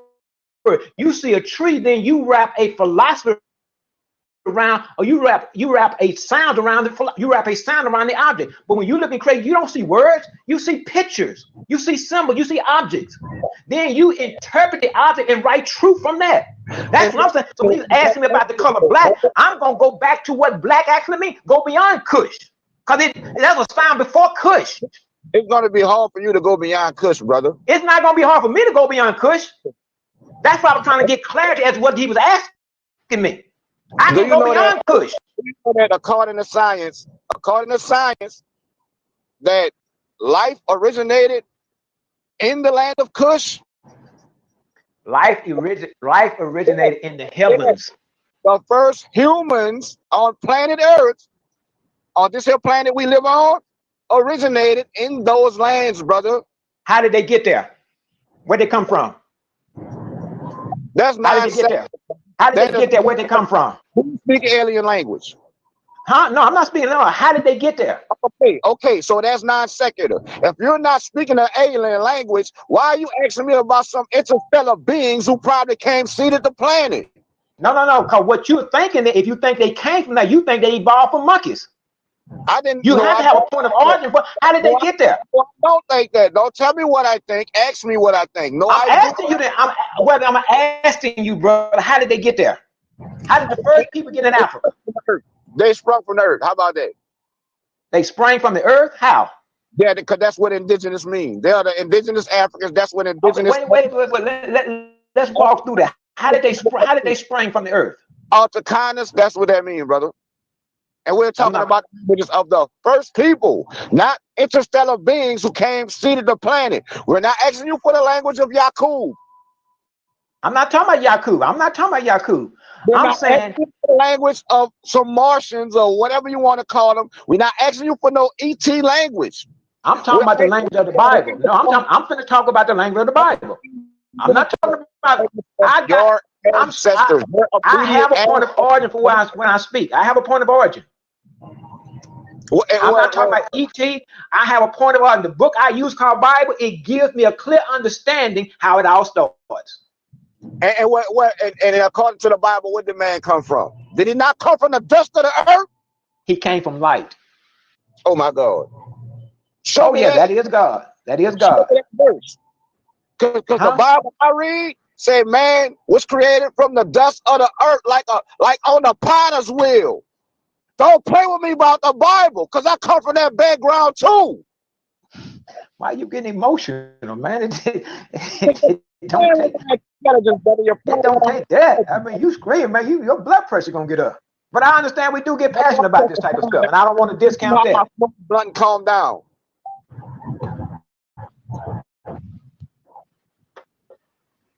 Yeah, man.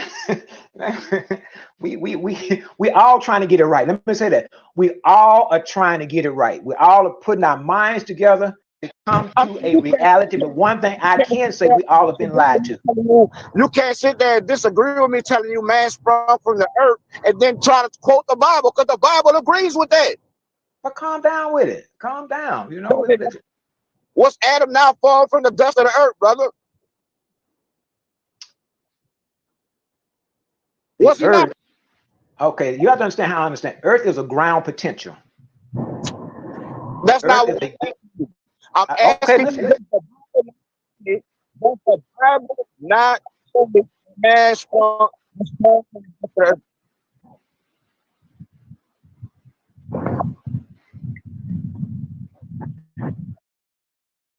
Okay.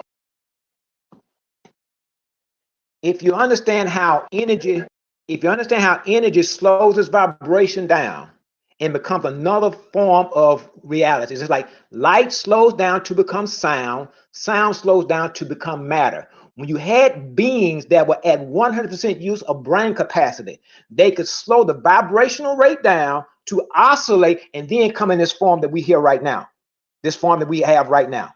That's what I think they're afraid of, us speeding up our vibration to become the gods again. Because once again, when you are a god, you don't have problem with making two, just like if they say, well, which came first, the man or the lady? You don't have a problem making two things at the same time. It's like raising one finger up and two fingers up together.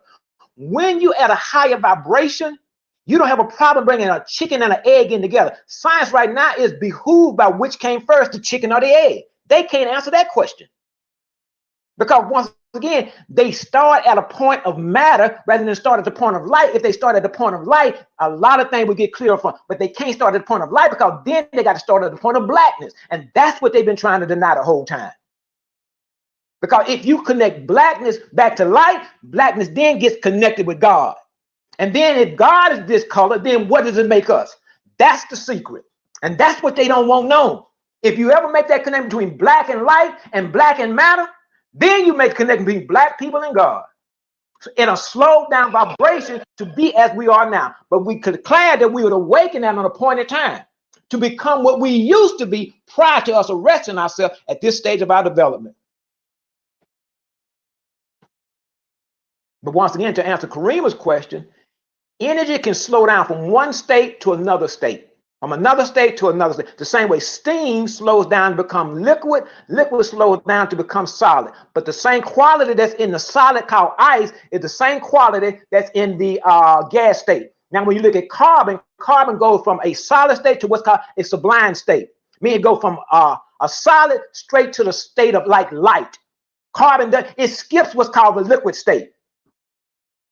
So by being carbon beings, they understand who we are. That's when, once again, they have a whole science dedicated to studying blackness, which is carbon. And then the other science dedicated to studying black is electromagnetism. Electromagnetism and carbon is the same thing. But if you don't know that, you won't make that connection. No, that's incorrect. Without the electromagnetic force, there is no carbon. How you get a carbon atom without the electromagnetic force? Explain that. Go. I just said that when light slows down, it becomes solid. When electromagnetism, I asked you, how do you get a carbon atom without the electromagnetic force? Go. I'm showing you electromagnetism slowed down to become carbon. Electromagnetism slowed down to become the carbon. So when they study organic chemistry, they're studying electromagnetism in a solid form. They understand that this is what you are. They understand that you are the reflection of electromagnetism. They understand that you are light. They don't want your light ignited. How does the electromagnetic force function in the inside of an atom, in the nucleus of an atom? What is this function? Wait a minute. Now you jumping to something else. Wait. No, I'm not. I'm not jumping to something else. Okay, what's your question then? I'm on the same topic along the lines of the question I asked you. What is the function of the electromagnetic force inside the nucleus of a carbon atom? What is the function of it? Yes, what is this function? Its function is to be electromagnetic. I don't understand. Its function is to be electromagnetic. Its function is to be light. You don't even know. You don't even know. It'll be intelligent to say, I don't know. That's what you ask. I'm telling you what I know. You may have something else. Can I give you the answer? Yeah, give us the answer. The electromagnetic force binds molecules and atoms together. Without the electromagnetic force binding the molecules in the carbon atom, there is no fucking carbon.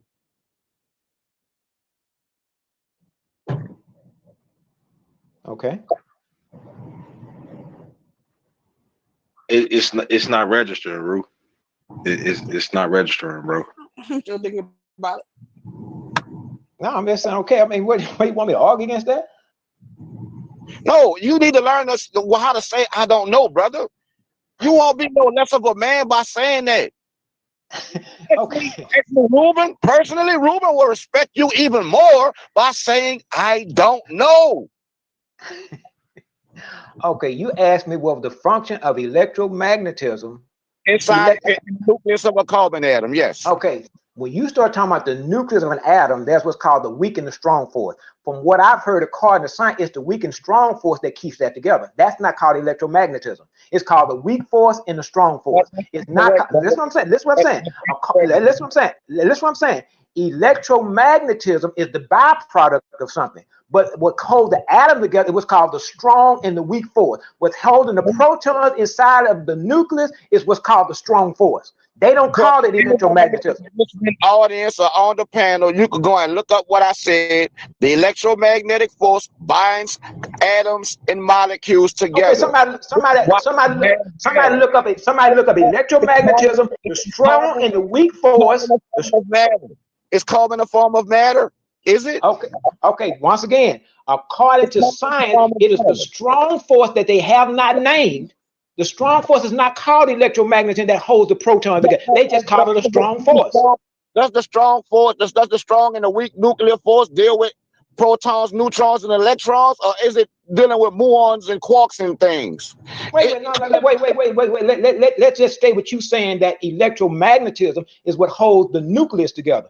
That's not what science That says. is what binds the molecules to the nucleus of an atom, inside the nucleus of an atom, brother. That's not what science says. The strong force is what holds the protons and neutrons at the core center of an atom. It says the strong force. It don't say electromagnetism, does it? Brother, what is the core center of an atom? Huh? What is the core center of an atom, brother? Protons and neutrons. Oh, brother, the nucleus is the core center of an atom. What makes up that nucleus? What makes up that nucleus? What makes up the nucleus? Are we talking about inside the nucleus? No. Yeah, inside the nucleus. What makes up the nucleus? I said protons and neutrons. I said protons and neutrons. You start talking about the nucleus. The nucleus is made of protons and neutrons. Brother, that's called moving the goalpost, which is a logical fallacy. And if you bring that to the debate, I'm chopping your head off. Okay, wait, slow down. You asked me. Wait. We just finna unpack what was just said just a few minutes ago. You asked me what is at the core of an atom. I said protons. Please don't overtalk. We can sing together, but we can't talk together. Brother, that is not. We can sing together, but we can't talk. Okay, let me finish my statement then. Let me finish what I was saying. Then you'll get a chance to say what you were saying. You asked me what was at the core of an atom. I said proton. Can I finish? You asked me what was at the core of an atom. I said, not what I asked you, brother. Don't lie. Don't think I'm gonna let you finish and you lying on what came out my mouth. Okay, tell me what you asked me. Brother, what you asked me? Disingenuous. What you asked me then? I asked you what is the function of electromagnetism as it pertains to the nucleus inside of an atom, bro. No. I'm going back when you asked me what was at the core of an atom. I'm talking about that part. I asked you about the core of an atom, bro.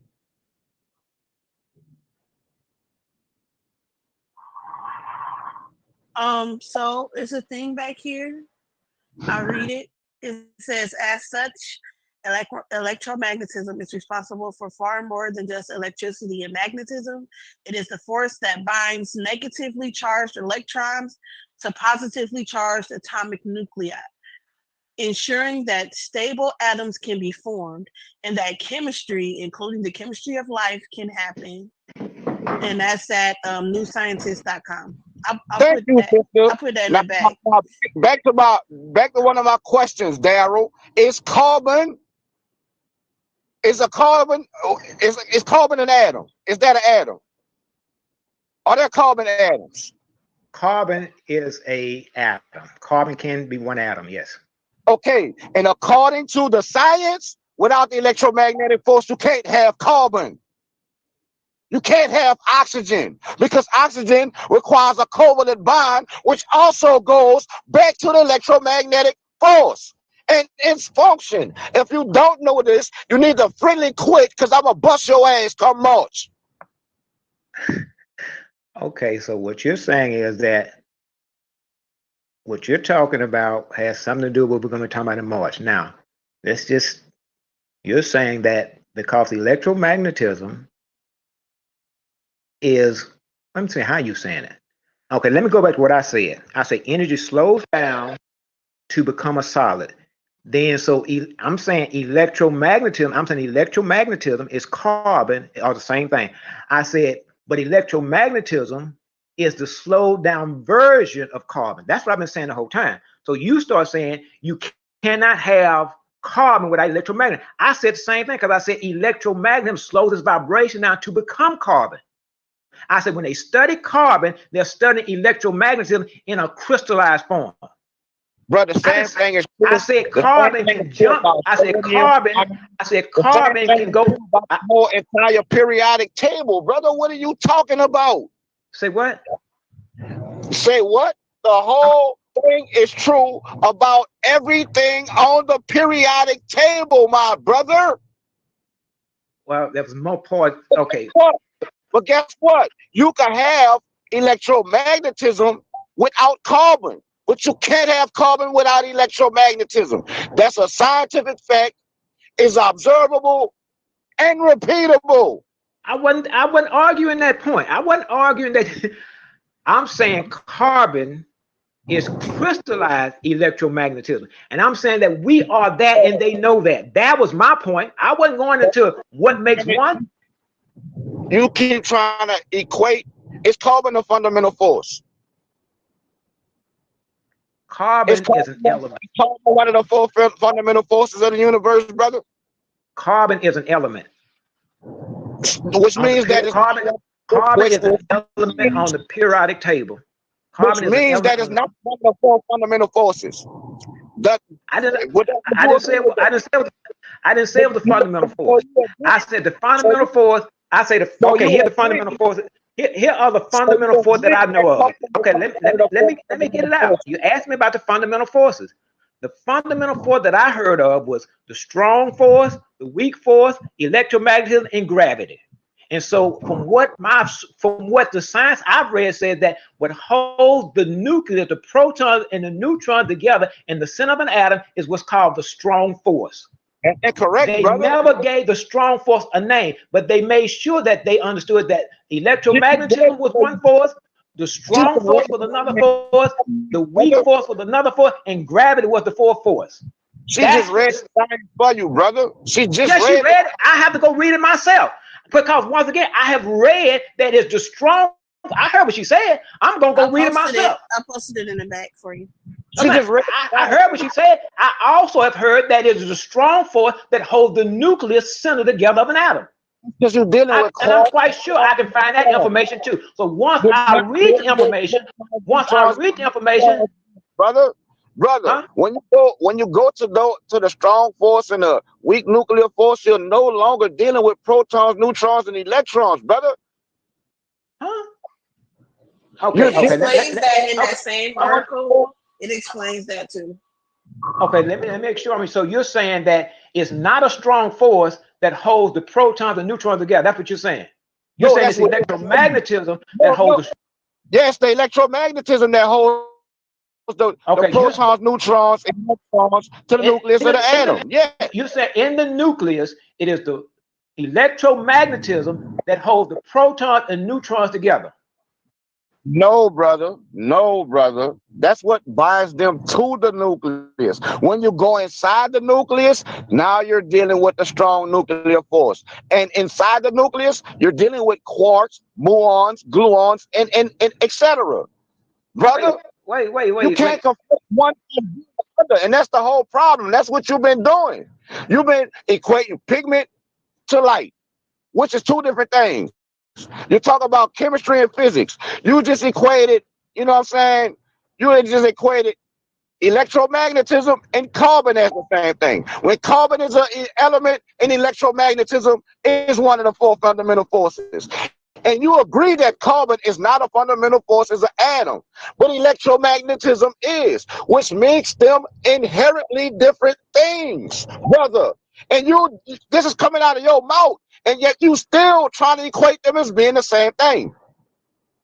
Okay, let me ask you this. Is ice and steam the same thing?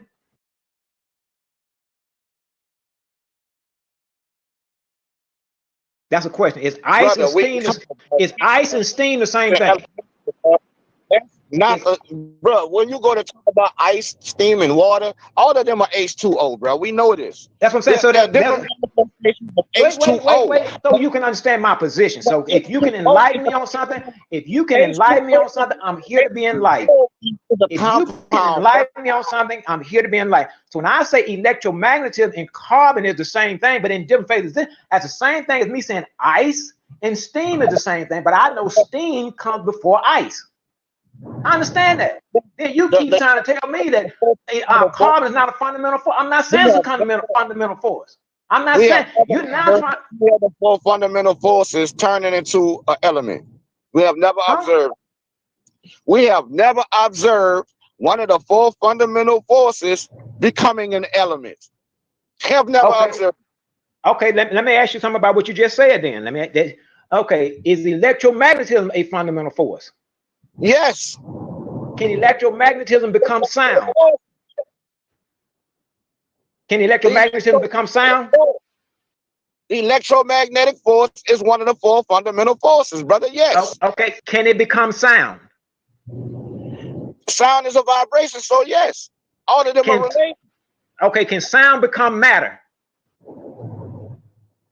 Bro, in order for you to have matter, you need particles, brother. You need molecules being bound inside the nucleus of atoms, brother. Okay, listen what I'm saying. Okay, what you okay. This is why I keep telling you that without the electromagnetic force, there is no matter. Matter. I'm trying to think of what this term that Phil Valentine used to call that. Phil Valentine used to call that, what did he call that? Some type of, whenever you have something, it draws from that field. So what you're describing is the field that it draws from before it condensates to the next form. But what I'm saying is that once you understand, what did Phil Valentine call that? What did he call that? Well, I just said my way.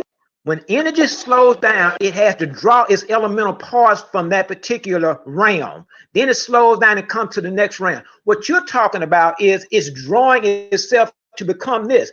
I'm still saying it has become that in spite of me not describing where it's drawing its qualities from. So when steam becomes water, it has to draw the elemental forces of water and then become ice. Then it draws the elemental forces from that plane or from that dimension. That's just the condensation process. I'm not explaining all of the steps in the condensation process, but I'm just telling you that's how it happens. When you talk about water, steam, and ice, you're dealing with temperature. Water has a boiling point and a freezing point. This is elementary science, brother. I'm not going into all the thing. I'm just making a connection that in a different phase of existence. That's all I'm saying.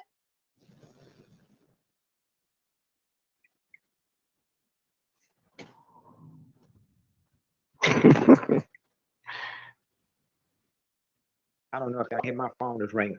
You see what I was talking about, bro? About the simplicity of you said all of that for the last 45 minutes just to say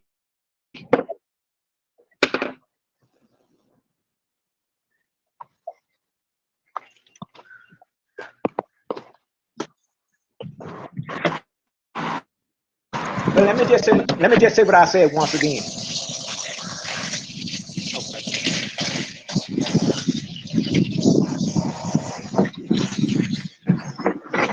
Huh?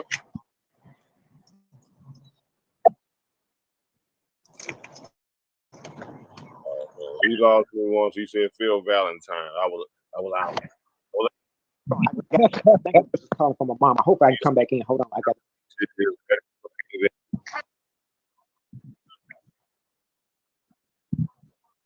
No, that's all. I'm just listening. I mean, like,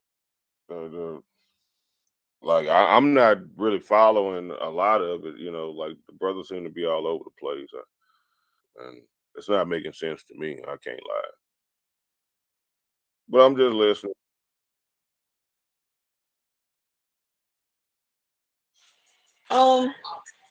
Yeah, I don't understand. I never understand what he's saying, and it sounds like he's trying to make it's like things that could be simply like explained, and he's trying to make it seem like it's like huge, like because when he just said that water changing into ice and steam was different dimensions, like, bro, that's not.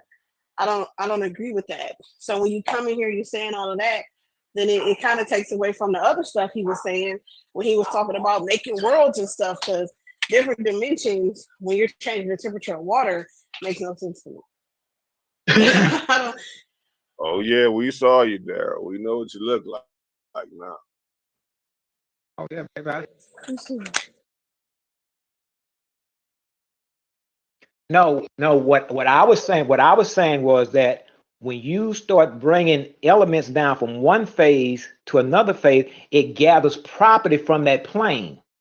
Then it steps down to the next plane. It'll grab the elementals from that plane to become what it is. That's what I'm saying. So when you go from steam, it grabs the properties from that quality. Then when it goes to water, it grabs properties from that dimension. Then it comes to ice, it grabs properties from that dimension. So what All of Phil, those are the same thing, though. Let me ask you a question, Daryl. Is water an element compound?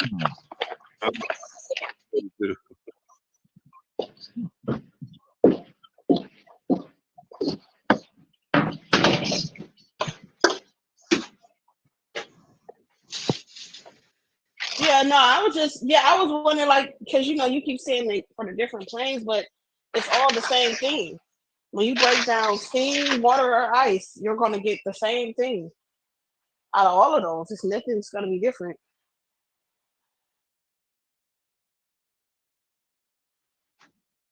Yeah, I just wanted to say thank you to Honey, because it seemed like, if I would say it, what I'm saying, it'll come off kind of wrong or aggressive, or I don't know. But she basically said the same thing that I said, what I'm saying, without all the extra shit. So again, bro, you got a couple of people telling you that don't really frequent around you like that you got to learn how to simplify it, bro. You got to get to the point. You can't lose people, especially your judges that's going to be judging. You can't lose them with all that talking, fam. You lose, like, they might be with you in the beginning because you getting right to the point, but then you just start just rambling. Yeah, you lose points, mess around, lose your whole debate.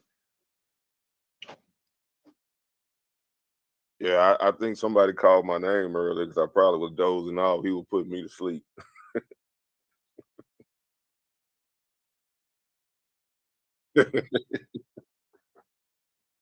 I'm glad.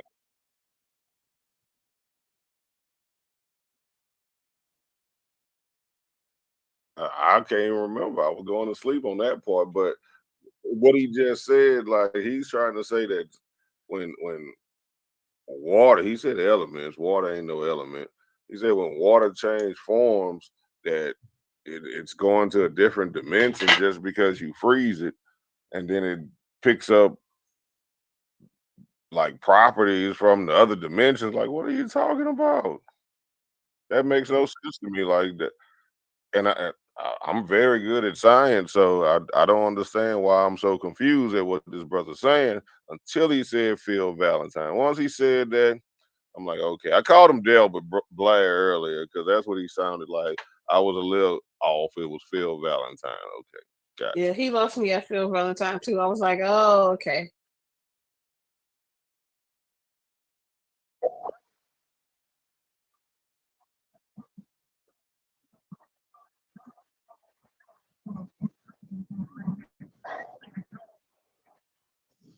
The reason I brought up, I'm not saying it was weird. I'm saying it made sense when he said it. Like, okay, because Phil Valentine don't make no damn sense to me. Delbert Blair don't make no damn sense to me, and this making no sense to me. okay, what Phil Valentine was saying is that when something goes through a condensation process, just say like water has to gather the elementals from that plane to become water. Otherwise, it stays steam. Elementals mean whatever qualities are needed to make water a liquid, it gathers them from that plane. Then when it steps down to the solid plane, it gathers, and I'm not talking about elementals like carbon, hydrogen. It's certain elementals that give certain quality, like the thickness of it, the viscosity of it, the conductivity of it. It gathers those qualities out of that plane. Then it becomes the thing that you see. So when I'm saying elementals, I'm not talking about hydrogen, helium, not those elementals. No, the qualities of a thing.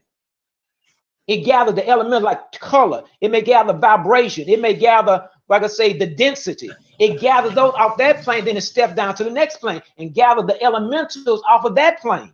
That's what I mean by elementals, not elements like in the periodic table. Well, you did say element. Bro, I said elementals. you keep I said changing the things up, elementals. bro. You keep changing things up, bro. I'm gonna keep it real with you. I got him.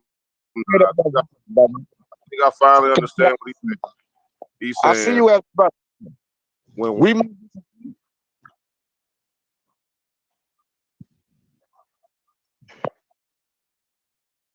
Yeah, I think I understand what he's saying. He's saying when water wants to go into the steam state, it has to meditate and go into a hyperbolic chamber and contact the Dragon Lord and request the goddamn element, so it can transform itself into a gas. It can't do it on its own just by raising the temperature. It has to go and request these artifacts and these elements from the Dragon Lord, and then when it wants to turn to ice, it has to go into the Ice Kingdom and you know.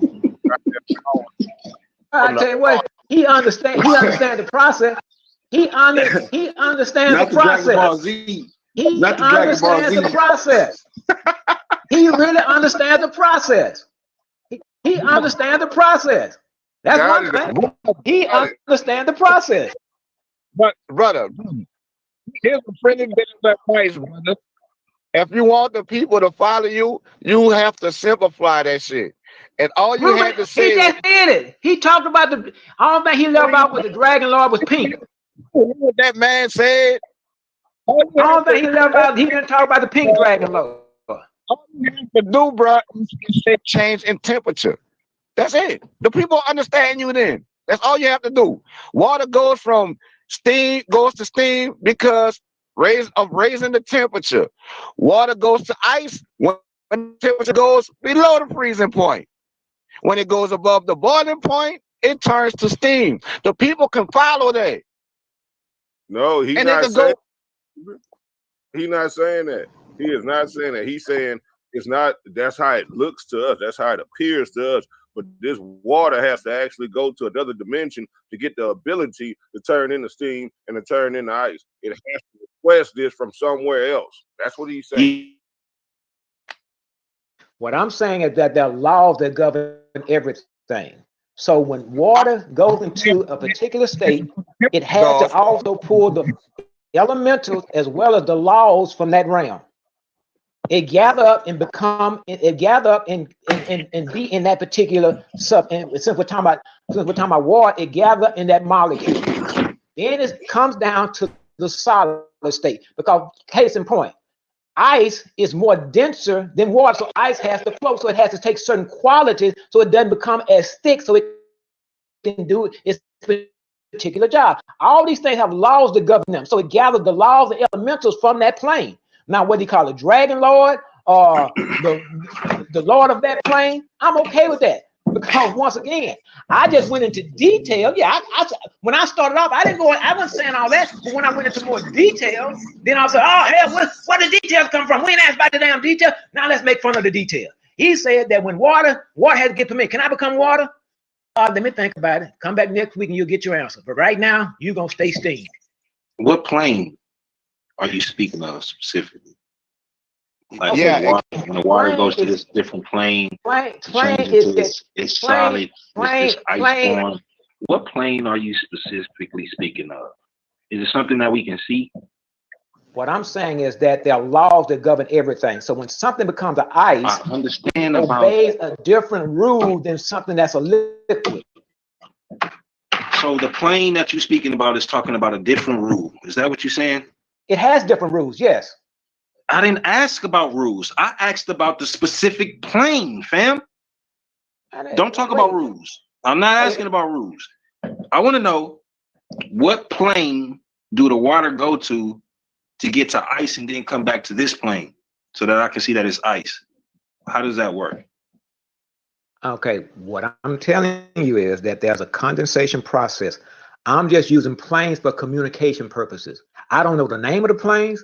Only thing I'm doing is there's a condensation process, and when it stops at this frame, it becomes this right here. When it stops at the next frame, it becomes, and just as soon as I start telling you the name of the plane, this nigga up here talking about, we ain't asked you all that. You gonna lose the judge. You start talking about the damn name of the plane, and the plane was invented by this person here.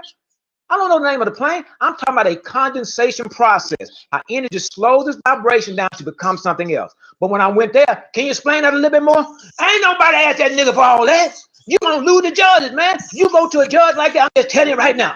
You go to a judge with all that bullshit right there. You going west and you going east, and you go, but we asked you to go that way now. Don't get it wrong. We did ask you to go that way. But then when you went that way, then we start talking about why you went that way. So you feel it some type of way because when we ask for detailed explanation, you don't want to give it to us. But when we just ask for a simple answer, you want to go into detail. So you feeling some type of way about that? No, I'm You just I'm you saying just what gave us y'all a are whole doing to 5 me. minute just breakdown about how you felt about it. Like Just said. Yeah, how come you lying to now yourself, you're asking me details about the plane. You lie I to didn't start yourself off a talking lot, about the fam. plane. I started You off should talking stop about just lying to how yourself, family. That's not a good look. Brother, you know what? I started off talking about how it go from one state to the next state. Then somebody want to know, well, give more details about it. And somebody say, see, when you get that many details, you're gonna do the judges. I got 7 people ask me questions, and when I answer one person, oh, you shouldn't answer him. I don't think it's anybody on this call that understand what you're saying, to be honest. I do. If I'm wrong and anybody on this call understand what he's saying, please say something. Raise your hand. When you say planes, or you talk about different planes of existence, because we only experience one plane of existence, brother. And on this plane of existence, we can take ice from out the freezer, put it in a pot, turn the stove on, and watch that ice go from ice to water to steam, and it ain't gonna go nowhere until the steam start rising out the pot. It's not going to a different dimension, getting properties from another dimension. It's not doing that. Ray Hagan No, said, man, no. The ice is freezing, fam. The steam is freezing in this other place, and then it's coming back as ice. So when we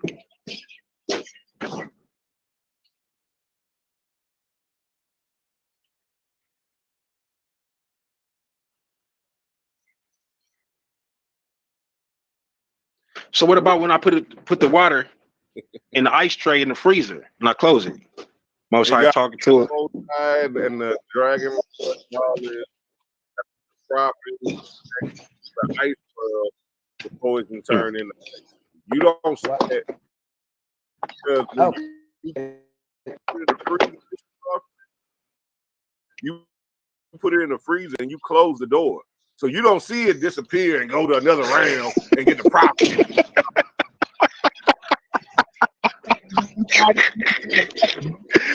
Oh shit! Hey man, just saying, man. Well, shit. Even with that being stated, though, Karima, you got to think, man. You know what I'm saying? What they call Antarctica and shit. How that shit is froze like a motherfucker, but then all around the frozen shit is water, just waving all against the ice. What realm did the ice go to kick it where the water at? Right. And it's still in this realm, though. Huh? And see, that's the thing. You should not introduce terms. You should not introduce terms to people have a background in them to understand the term. That is not a whole nother world, Kareem. Hell no. No. No, what happens is when people hear a term, they're gonna hear the term. Hey, Karima. Hey, I see what you're doing, Karima, but I'm gonna fall back. Different goddamn what is the longitude and latitude, different coordinates. Same world though. It ain't go to a different world. No, when something moves, like I say, when something moves in latitude or longitude, there are different qualities in every step of latitude. When you talk about other planes and other worlds, parallel universes like that, well, I get where he's coming from. I get exactly where he's coming from.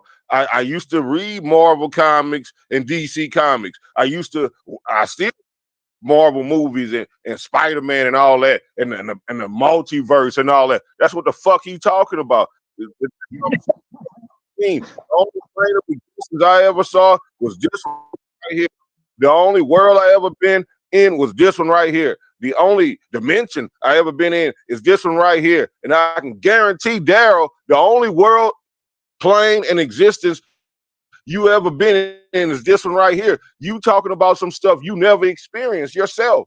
And you're trying to tell it to us like you can show us this, but you can't show us this. When Yashar asks you these questions, yeah, my brother Yashar get gangster with the information. He do. But when he asks you for proof, you have none. You're just talking. You can't show no evidence of none of this shit you talking, bro. And it's just sounding like some pseudo shit. I'm sorry. That's what it sounds like to me. And if you can show it, if you can demonstrate it, brother, please, we want to see it and we will believe you. Okay, once again, my talking points that I talk about come from a book. See this ice plane. Let us see this gas world.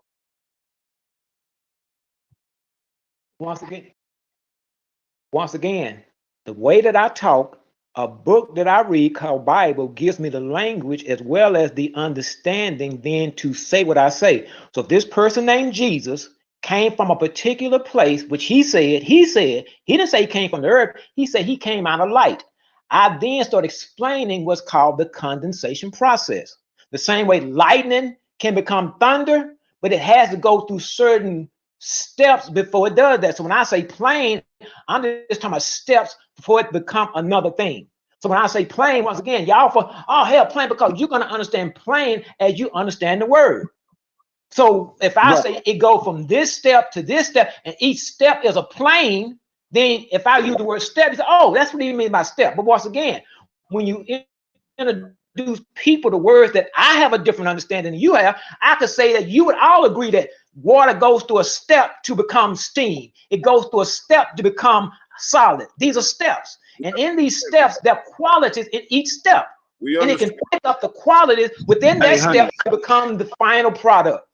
Can you do us a favor, honey? Can you pull up the definition of plane, please, and give us the definitions of what plane is? Because I'm not understanding how this grown man using plane out of context. Can you help this man with understanding, please? He also used behooved out of context too. So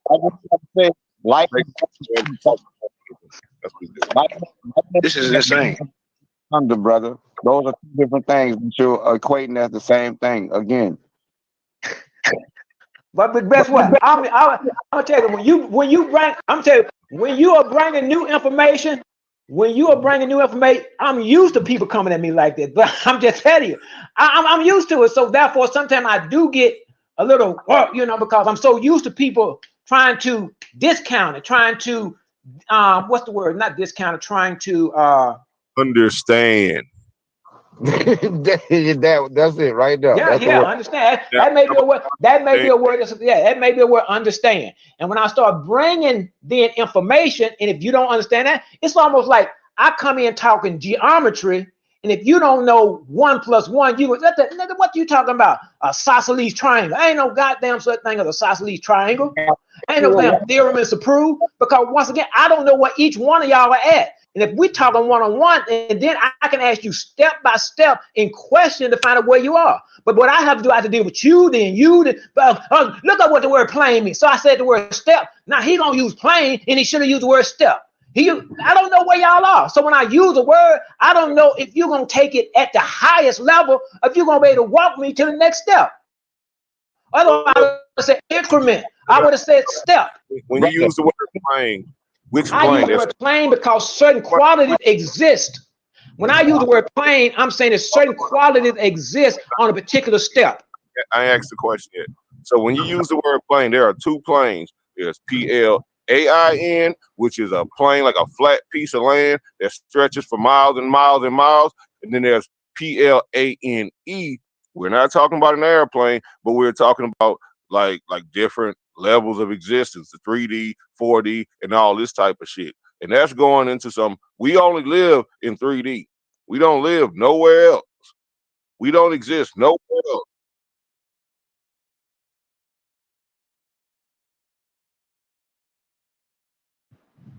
Well, that's playing it. That's not plane. He said plane. Yeah, okay. In the ice, water not going to those planets. Reason either. You're saying water goes to Neptune to turn into steam, and then it go to Venus to turn into ice. That's what you're saying, brother? Yeah, that's what I'm saying. Saying that. Yeah, that's what I'm saying. Now, Cow jump over the moon and it turned into cheese. Right. Got it. yeah. That's what I'm saying. We don't get cheese from a process of milking cows. We don't get that. The cow jumps over the moon and the cow turns into cheese. The cheese is actually the cow. I tell you what, I've said a lot this evening, and I've said a lot, so it's a lot of stuff that you can take. So now, this is a debate channel. That's why I tell anybody, this is a debate channel. So if you want to debate me on anything that I said, everybody who got a disagreement in now, we can go one-on-one in a debate, and then I will have my source and deal with you one-on-one. So anybody that's disagreeing now, all you gotta do is say, put me against the nigga. I'm gonna show him up. I commend Brother Ruben for debating you. I would never debate you in the entirety of my life. I would never do that. At that goddamn level. I would never debate you, brother. 1 + 1 geometry. I won't do it. It's like you don't articulate your thoughts well enough for somebody to understand it, to debate it. You just say shit, and then when you get questioned, you change it, and then say, "Well, this is what I was trying to say before." Do you know what you can do? You can prove all that into. You can prove all that in the debate. If I don't know what the fuck you're saying, if I don't know what you're talking about, I can't debate it. How can I debate something I don't even know what you're saying? And then when trying to get clarification, instead of clarifying, you like change up what you're saying. And then when somebody's trying to clarify that, you say debate it. Well, we're still trying to get clarification on what it is before we can debate it. We can't debate what we don't know. We don't even know what we're arguing against, because it just, you know what I'm saying? Like, what are we saying? That things are going to different planes to do stuff. What are you talking about? Once you understand what you're saying, I can say, okay, I understand what you're saying, and I disagree with that. So this is what you do, though. When I say it, then you come along and say that shit don't make sense. So how you gonna say it makes sense if you don't even understand it? So my point is, what I'm saying is, if you take a position, that it don't make sense and you don't understand it, I mean, I'm getting confused now. If you take a position where you don't understand it, but yet and still you still say that's wrong. That's what you say. That's wrong. How you know it's wrong? It's just outside of your circumference of awareness. No, Daryl. See, what you're missing is this, bro. You're not the only one that's with a certain type of intellect, right?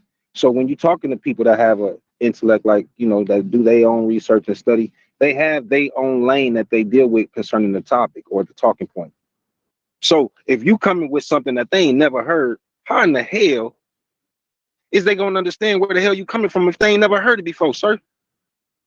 That's the point that they making right now, and you missing it. Okay, what I'm saying is, then, if I'm saying something like black light, you can argue from the point of what you know light to be.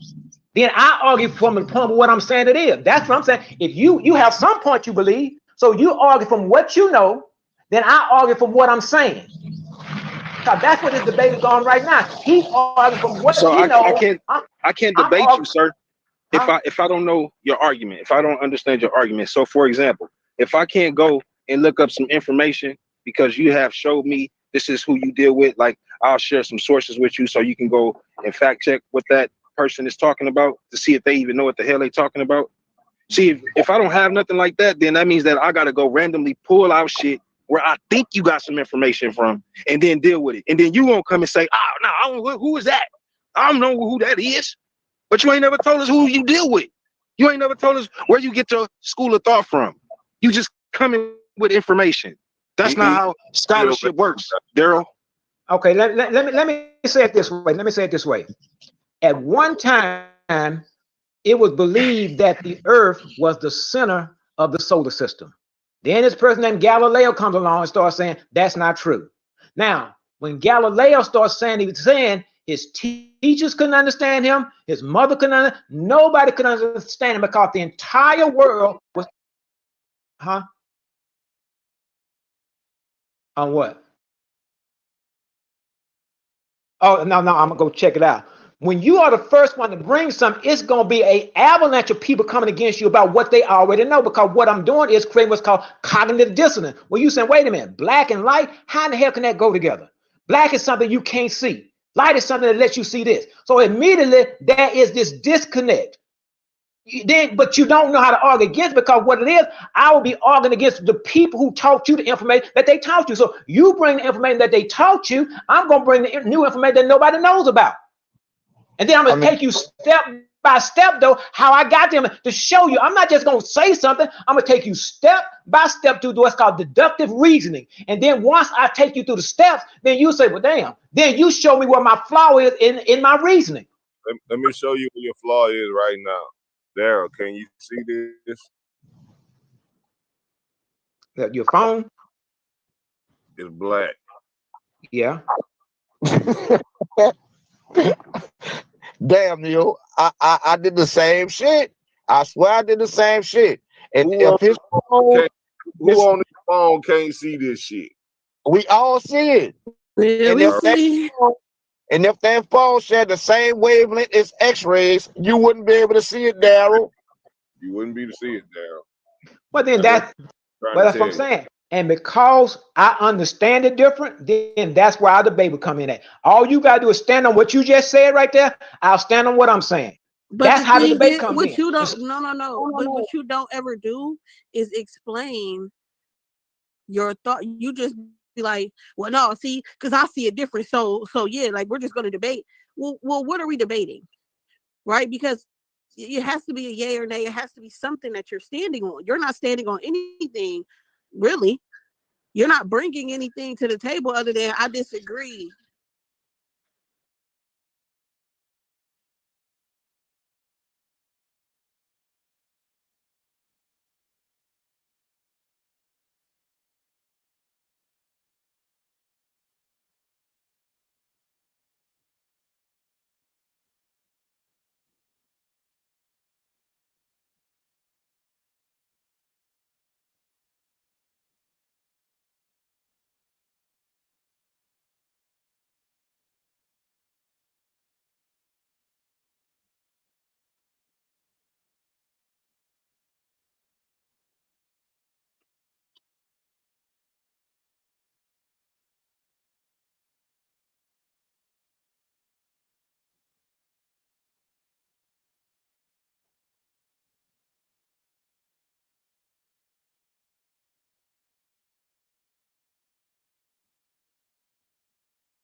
But also, thank you, Kareem. But also, Kareem, let me say this. But also, Kareem, I appreciate that. But also, Kareem, I have to say this.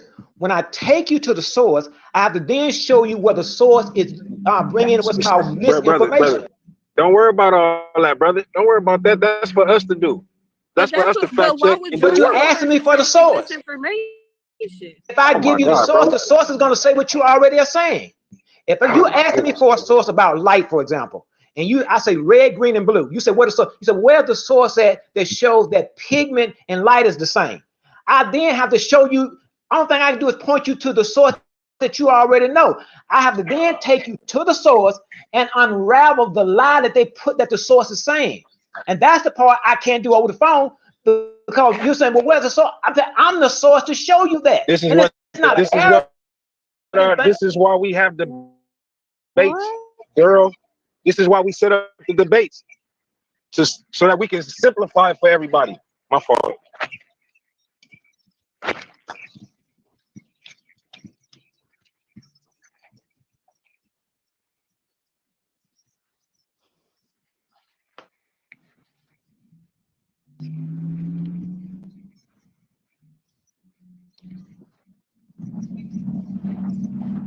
But Karima, he's saying that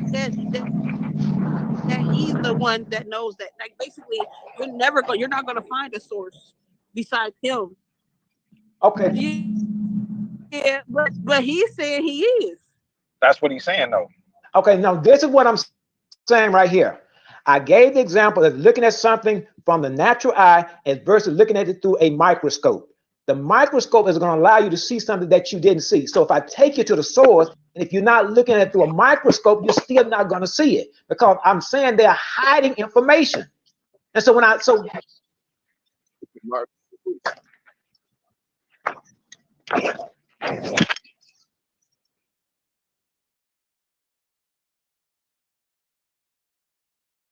I would do that, but because I have a debate coming up, I can't do that because the person I'm debating would go do that. That's the only reason I'm holding back on certain information. If I didn't have a debate coming up, then I would do exactly, and I'm going to do that when the debate is over. I'll do that check as it a out, debate. Daryl.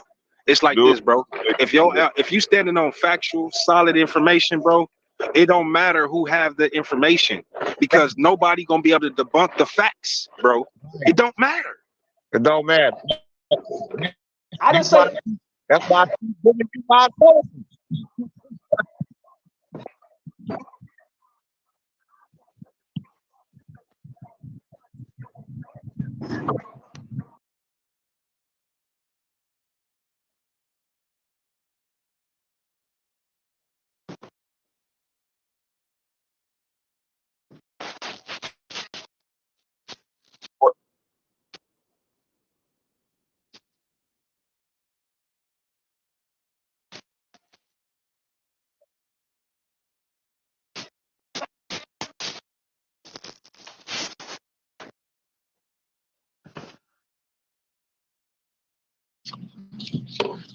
See, and what Kareem's saying is very factual, fam. You don't have to go into details of your PowerPoint.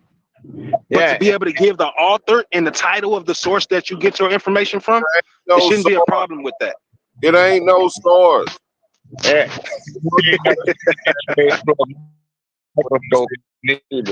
There ain't no goddamn source for it. There ain't no source saying that water got to go into the steam dimension to get the properties of the goddamn steam and then come back to our world. It ain't none. It ain't none. It ain't none. This make this shit up. This nigga make this shit up. Rainbow. There ain't no source that said that. Okay, what you're saying is, if I tell you that, saying it, I'm not through saying it, goddamn it. One thing Karima said, when I have to go from person to person to try to find out where they are. So if I use the word plane with you, I'm like 5 levels above you, motherfucker. I'm 5 levels above you. I can't understand the stupidity that's coming out your fucking mouth. There ain't no sources for none of this shit you saying, bro. You ain't got to come down to my level. You got to come up to my level, motherfucker. You don't come down to Neo. You come up to Neo. I understand clearly what you saying. When I said the Marvel comic shit, you said, yeah, that motherfucker know what I'm saying. I hear what you saying and understand it, but it's bullshit. That's what I'm telling you. Everything you saying is bullshit, and you ain't got one single source to support any question we asked you today. Now, you're going to go up and get some sources that say some other shit that ain't got shit to do with what we asked you today. But what we asked you today, you can go review this fucking call. It's live, it's being recorded. You can go review it. And you can come back with point for point with them sources. I'ma shut the fuck up and be wrong. I'ma shut the fuck up and be wrong. And I'm gonna apologize to you publicly. But you ain't gonna have one single source that say water gotta go to another plane and get the fucking properties for steam to get to be able to do that. You ain't gonna be to go to one source that say water then gotta go to another plane to get the properties for ice and then come back to our world. You ain't gonna be to do that. That's what you said, Daryl. We listening to you. And the shit no fucking sense. And let me put you on something else here right quick. Why you got that mic up? Hold up. Why you hold that mic up? I ain't got no sources. I'm just talking. That's all you doing is talking. That's it. You see the light? Hold that mic up. Hold that mic up. You see the light from that mic there? You see the light from the mic? Why is the black not emanating the light? Why you don't see the light coming from the black? That's because the black is absorbing the light, Daryl.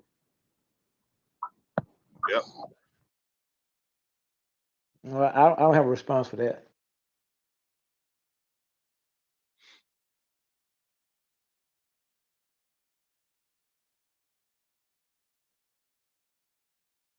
Oh yeah, yeah. I most definitely will show evidence. Like I say, but most of the time, if you're looking at the evidence, if I don't point out on how they misled us to look at this way, then you still won't see it. Like if I were to say a black body, if somebody were to say black body radiating, and then all of a sudden you're gonna listen to how they say it radiates, but if I start telling you a different way as to where it should be looked at, then that becomes the source of us looking at the same thing but understanding it differently now. The one who gives the narrative orchestrates the perception. And all of us have had a narrative given to us, therefore our perception has been given to us. But see, and that presents another problem, though, Daryl, because there is no black body in reality. It's a hypothetical object, brother. When you go to talk about black bodies and black body radiation, you dealing with the hypothesis of a human being. You know what I'm saying? You're dealing with the hypothesis. That's what hypothetical shit is. You know what I'm saying? It's an educated guess saying, well, this might happen if such and such and such. That don't mean that a black body actually exists. Because in order for you to even understand that theory, they reference the sun, which is not a physical black body. Okay, what I'm saying to you is that the people who said that had an agenda to make sure that you always kept in your mind is hypothetical. Because they understood that if you ever understood black body from another perspective, then you may start saying, well, wait a minute, am I also a black body? And if you don't ever question the authorities that give you information, then you'll never come to a place called revelation. Brother, how can you use their terminology though, brother? You know what I'm saying? I'm not gonna ever ask, am I a black body, because I emanate photons. I emanate photons more than just thermal radiation, brother. You know what I'm saying? I emanate more than just thermal radiation. My brain waves could be detected. The electromagnetic field from my heart can be detected. But we can't see this shit. But there is instrumentation that can detect that shit. You know what I'm saying? So, no, we are not black bodies. We are light bodies. That's what we are. I land my plane.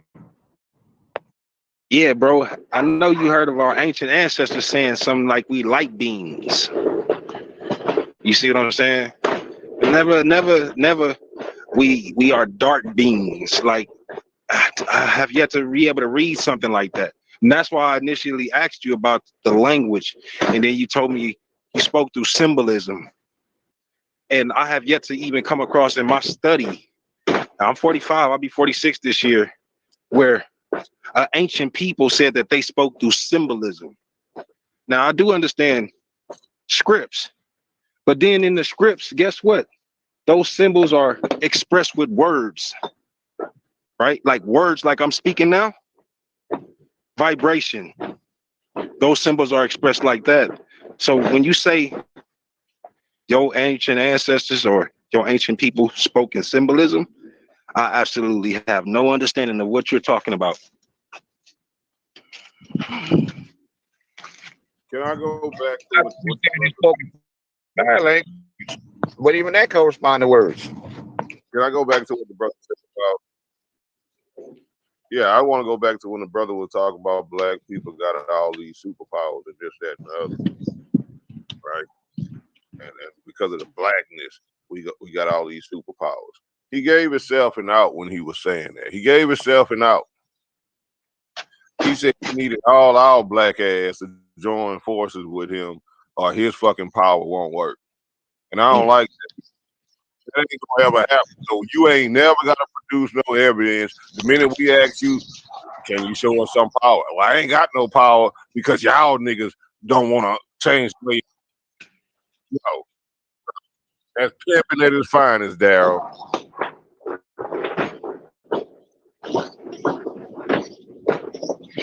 Everybody had to do it. You're conscious.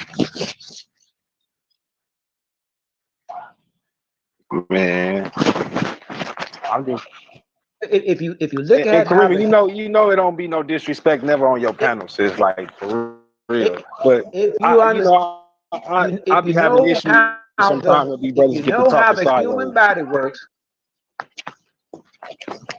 if you know how the human body works, no cell can exist by itself. That cell has to reproduce itself and become a tissue. A tissue then becomes an organ. An organ then becomes a body. It's a process to this.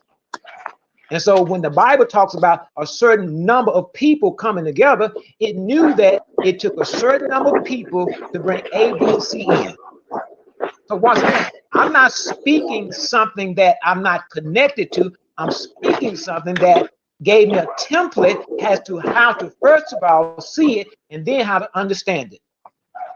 Now, once again, it's not for everybody. It's gonna be people who gonna say, I ain't got nothing to do with that. It's gonna be some people who gonna stop. It may just say, you may be talking to 100 people, one person say, I understand you, man. And that one person is who you're looking for. You're just looking for that one person. Then you may talk to 3,000 people. Nobody may hear. 5,000 people, one person. That one person who you're looking for. But so that when you have this type of assignment, you got to know that this goes along with the territory right here. Yeah, but you told us you needed the whole world, and that's what I got a problem with. No, I didn't say I need the whole world. I said the Bible talks about 144,000 that would change the world. But never get the power you seek, because you would never get the whole world on Darrow's side. Thinking like Darrow, you would never that. So you would never produce this power you speak of. All thing I'm talking about, people recognizing their potential. So somebody starts saying, so you're saying that if I change how I understand this reality right here, what starts unfolding in me is a new person. So once again, I'm not telling you to join me. I'm telling you that once you at your full brilliant state and I get with you, I understand what we will become then. Everybody don't want to go from the caterpillar stage to the butterfly. Some people want to stay the caterpillar. I understand that. What I'm asking you is, can Darrow go to his full potential without the rest of us going to our full potential as well? That's not what the word said. That's what I'm asking you. I'm telling you, I'm standing on the word. The word didn't say I go to my full potential by myself. Darrow, in order for me to reach my full potential. Before you answer it, understand the question. I'm asking you, can Darrow go to his full potential without the rest of us doing that? Yes or no? No. Right. Well, you'll never see it, because you'll never see everybody on the same wave. I didn't say everybody. All I need is a fraction or a percentage of the whole. And that's why I give example after example. I said, once the Bible talks about 144,000, I talk about herd immunity. Once enough people in the herd understand the assignment, then that herd immunity will get those ones who put up resistance. So how many do you need? 100,000? How many do you need on your side for you to manifest this goddamn power? You don't even know. You ain't never thought about it. Just say you don't know. That's what Ruben was saying. When people ask you these questions, look, an honest person will say, I don't know. I never thought about that. You ain't gonna say that. You got quiet because you ain't got to answer. How many do you need, Darrow? You don't need the whole world? How many you need? Please say you don't know, because I'm gonna think you're a lying son of a bitch if you say anything other than that.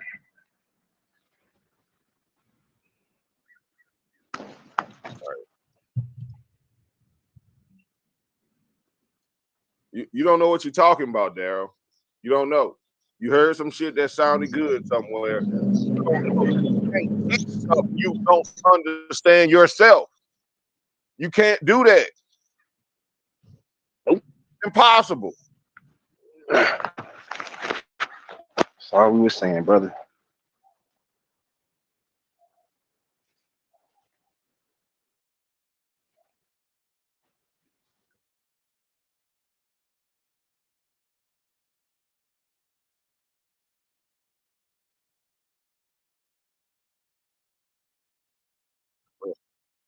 Look, I got a whole group called Spookism, Karima.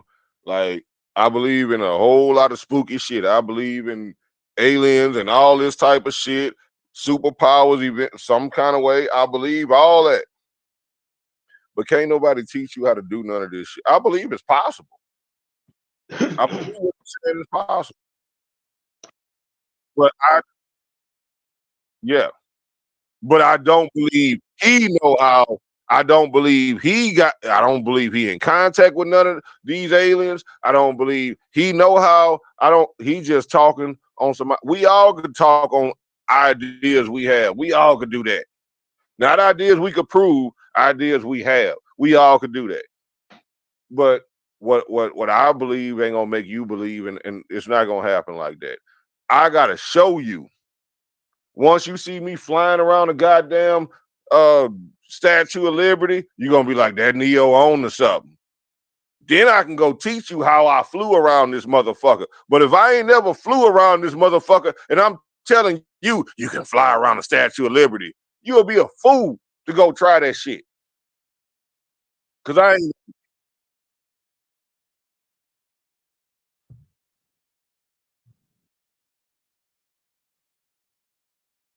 Well, I'll say this. I'll go back to what I said.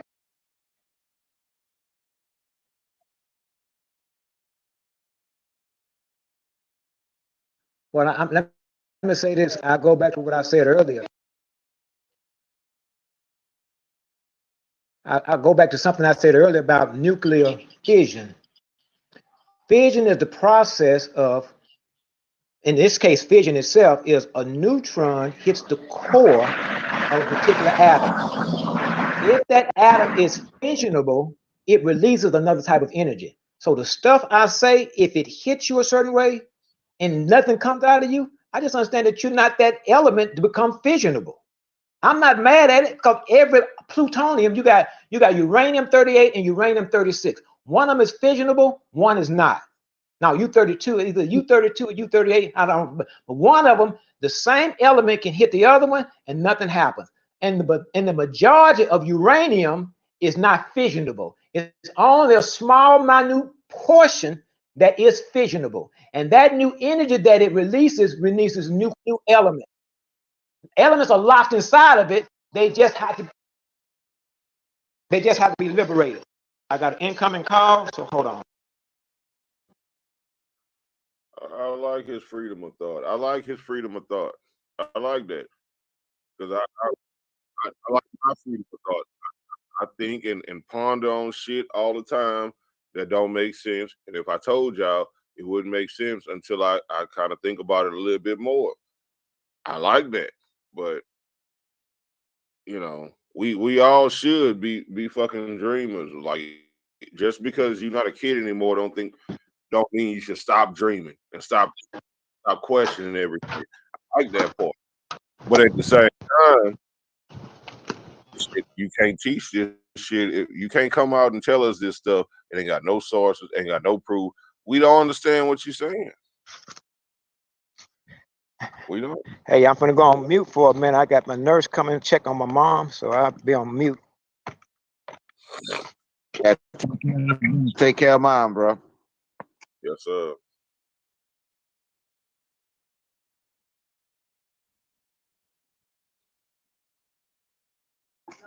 That's stuff we got in common right there, Daryl.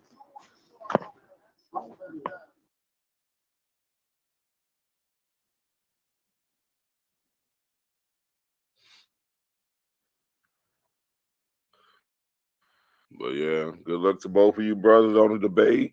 May the best man come out victorious,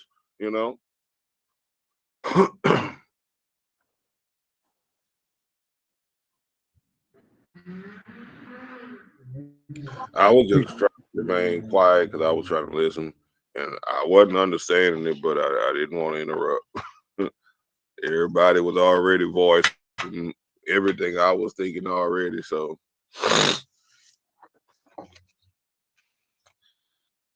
And I'm not the most rational person. Like I believe in a lot of stuff that other people say is impossible and don't make sense and all this.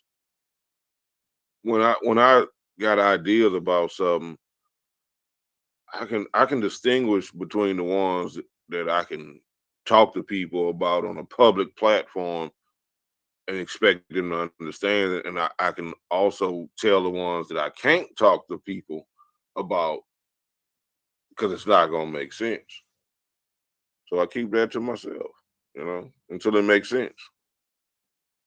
Make a little sense.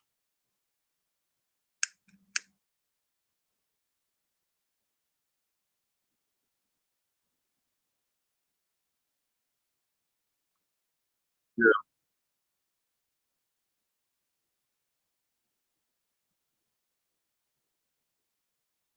Yeah, I totally get that. I totally get that. But if you saying some shit that people never heard before and ain't gonna make sense, this ain't the first time this shit didn't make sense to somebody. This ain't the first time Daryl talked about this and it didn't make sense to somebody. It's been happening all his life. So you should have a whole plethora of sources on this shit on deck because you already know this ain't your first rodeo. This ain't the Daryl first rodeo, you know. So he should have these sources already from the last time he told somebody that and they didn't believe it. He should already have them. I got PowerPoints on stuff that I believe and I speak about. Anytime somebody asks me about it, it's probably a PowerPoint I could pull up, you know. And that's only because I've been debating back here. But even before the debate, yeah,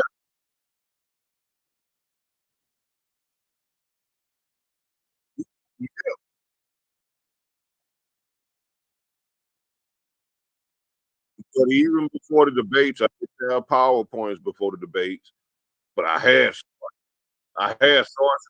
It, yeah, I can go to the website. The internet was at my fingertips. I can go to the website and pull up everything I'm talking about. Because when I talk about something, I'm talking about stuff that I've seen evidence of. I can prove it. Well, I ain't gonna say I can prove it, but I can show you evidence on it. Might not be absolute proof, but I can show you evidence on it. I can show you where I'm coming from. Whenever I talk about stuff, it could be the most stupidest sounding shit you ever heard. But whenever I say it and a person say, show me where you got this from. Show me how you thinking. I can show it. And I can walk you directly to where I'm coming from. You might still disagree with me on the fact, but see how.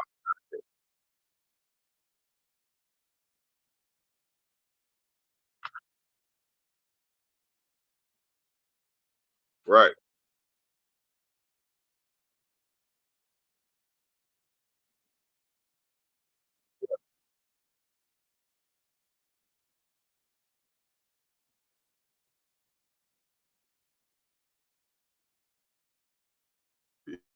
Yeah.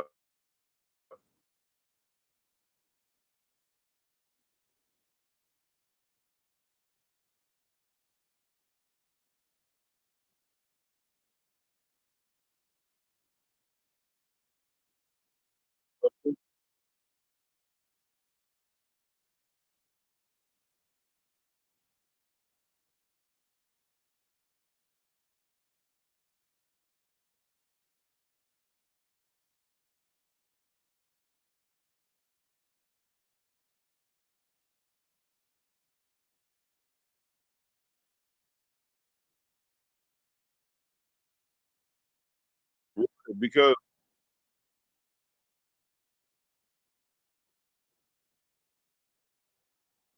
that mean the source don't say that. That mean the source don't say what he's saying. It said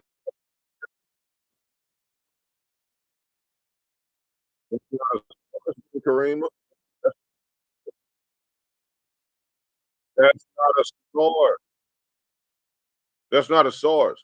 If that source don't say what Daryl is saying, that's not a source on what he said.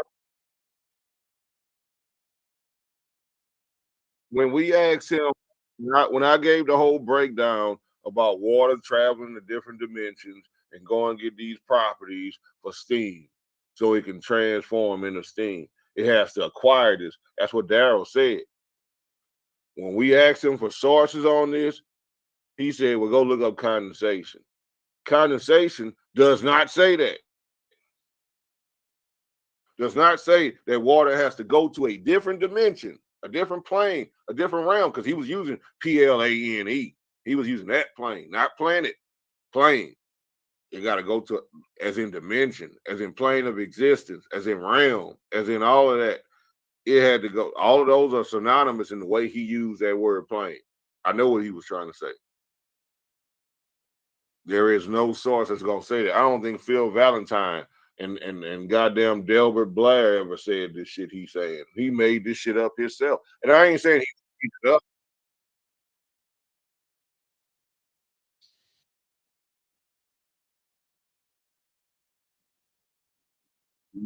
No, no. I think he wasn't saying Phil Valentine was a source, but Phil Valentine is someone he listens to. No, I'm saying that's somebody he listens to a lot. That's a source of his thinking. It might not be the source of this particular subject, but that's the source of where his thinking process comes from. He's a Phil Valentine kind of guy. He's a Delbert Blair kind of guy. If you go look at these brothers, like, and you say you know Phil, if you go look at Delbert Blair probably sounds just like this brother. But he ain't gonna say the exact same thing. They say the same thing. Listen to the last part. Bill Blair, Phil Valentine, and Daryl are all gonna be saying completely different shit, but it's all gonna sound similar. They're not gonna say the same shit. They're gonna say just shit that feel pseudo enough for you to say, yeah, I can see y'all in. I will put y'all on the same fucking concert. If I had a concert of fucking speakers with 3 people, I would have Delbert Blair, Phil Valentine, and this guy because they all sound the same. They ain't saying the same shit though.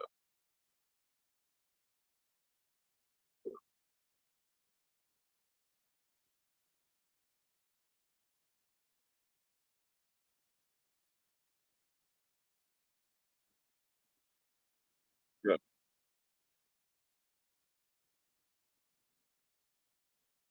I respect that part. I respect that part. That's why when I came on, I just listened because it didn't make sense from the jump, from the gun bust. It didn't make sense. But I wanted to listen, and I sat here and listened as long as I could, and I was trying not to say anything because I just wanted to hear where everybody was coming from.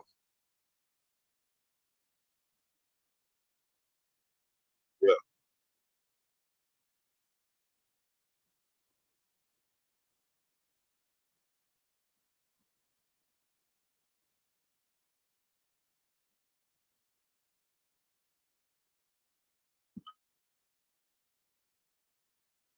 yeah, yeah.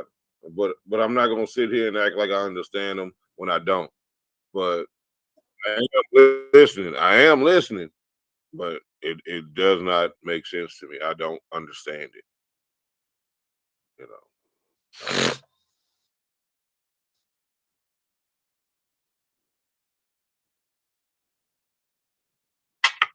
and I have very good understanding. I can understand almost anybody that got a point. I might not agree with it, but I can understand your point, Norm. And I don't understand this one. I really don't.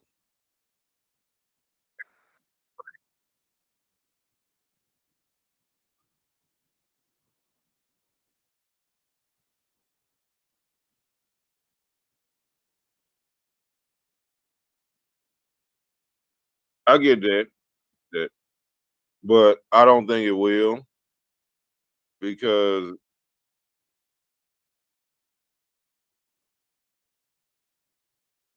the reason I don't think it's gonna hurt nothing is because I don't think him and Ruben even coming at the subject the same way.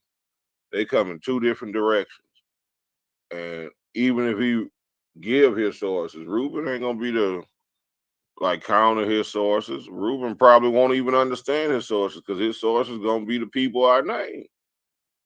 Gonna be shit like that.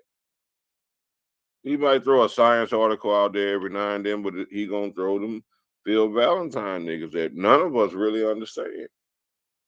And Denise was right.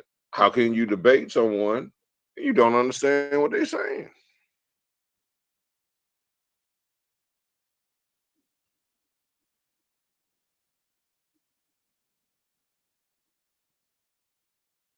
I'm,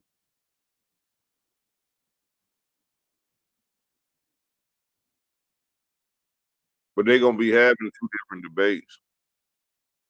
Ruben gonna be debating from a scientific stance, from what I heard. From what I heard today, Ruben coming from a purely scientific. He's coming from a purely pseudoscience stance. So it's pseudoscience versus science right now. That's what we're doing today. Or in March. That's what we're doing in March. Don't mean does not mean false. That's the last thing I'm gonna say. Go ahead.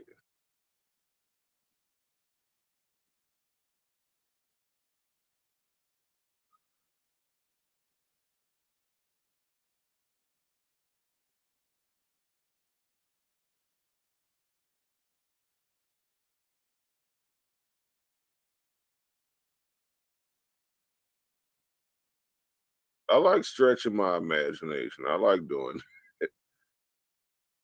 I like doing it. So I'm gonna tune in for the debate. I'm coming there. You know. Don't mean I'm agree with what he's saying, but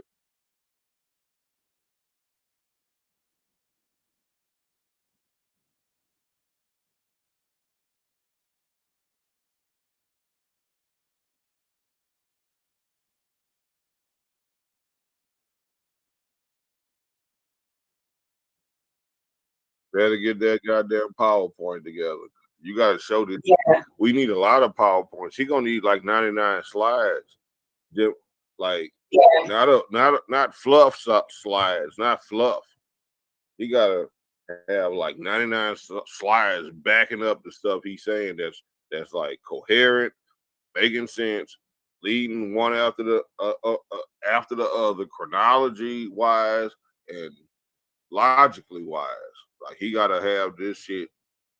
He gonna have to have one hell of a PowerPoint in order to let us see what he's talking about. Because he's talking about different planes and everything else. He gotta define what a plane is first so we can understand it. He got a hard job on his hands. Ruben got the easier job right here. Right.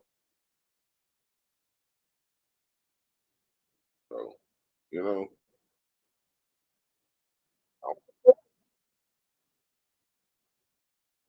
who electrician? He electrician. Who Daryl? Okay, okay. I don't understand electricity all the way, so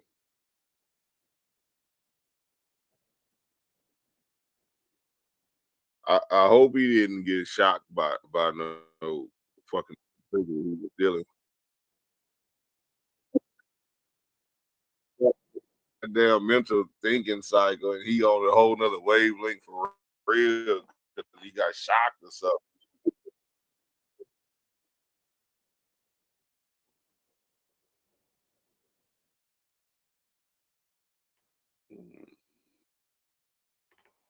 I need to test his knowledge on that. I need to see these Ohm's laws and you know the principles. And everybody who come and say they're electrician, not all of them are certified. I need to make sure he's certified.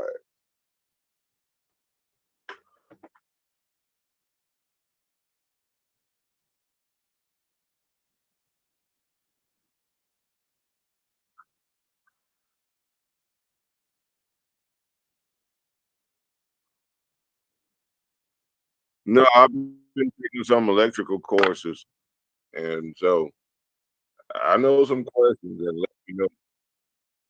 I know some questions to ask him. Let me know if he know what he talking about.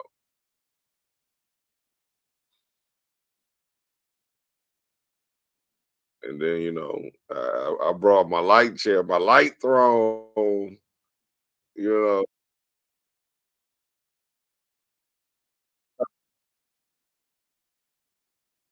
no, this motherfucker came with a remote.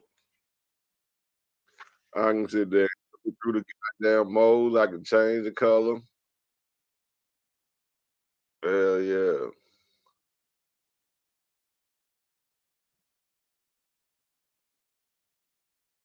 They all look the same. All right, that would match my microphone right there. Like this, I love this thing. Like I just got it. It's new.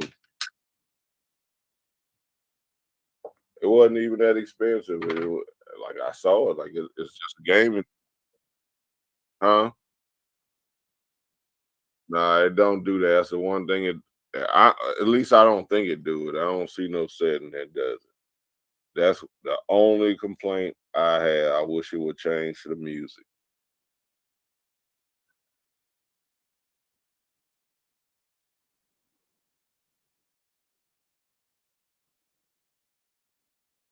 Yep.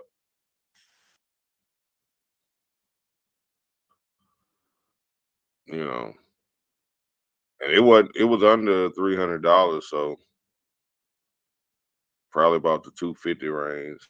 So it wasn't even that for a gaming chair. That's kind of cheap.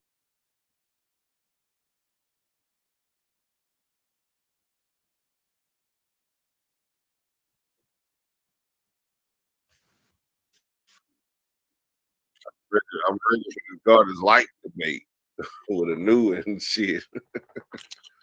I got my light throne, my throne of lights. God damn it. And yeah, yeah. A newbie talking about the God is light. I got the light chair, I got the light throne, and I got the microphone of light. Got light on me. Yeah, that's gonna scare him. He gonna be like, damn, he got God in his studio. I got his God, not my God, his God in my studio. Goddamn.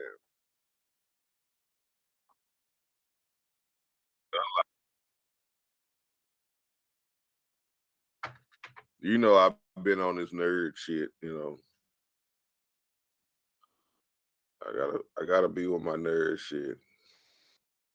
Wait, hold on. I see the guitar. That's a picture I bought in the back. Put on the wall. The guitar.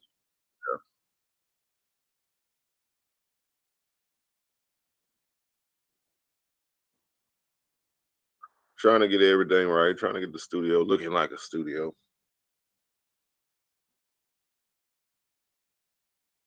No, uh-uh. That's actually the one guitar that I don't have. I don't have a guitar made like that. I got a bunch of different kind of guitars. I don't have a Les Paul. That's a Les Paul. Don't have.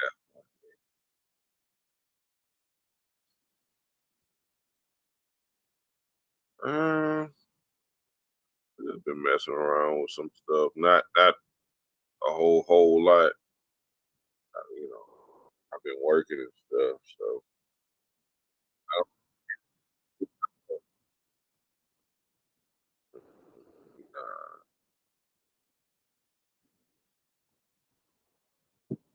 I ain't got nobody helmet yet.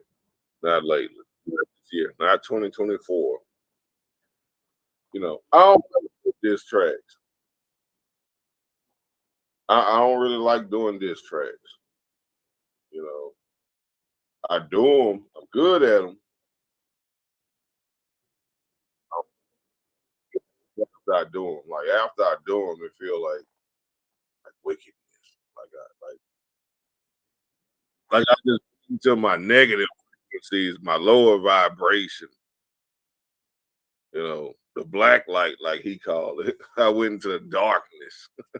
I don't like going into the darkness. I don't like. I feel guilty afterwards.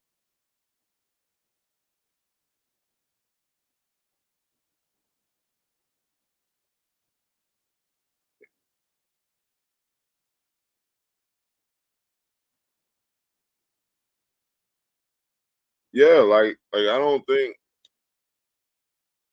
I don't know. I don't know how warriors feel, soldiers and warriors of old, but I don't think they feel good after going to war.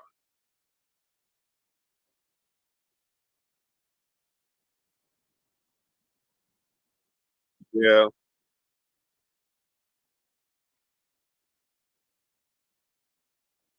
yeah, but it feel wicked is what I do feel all what you just said. Yes,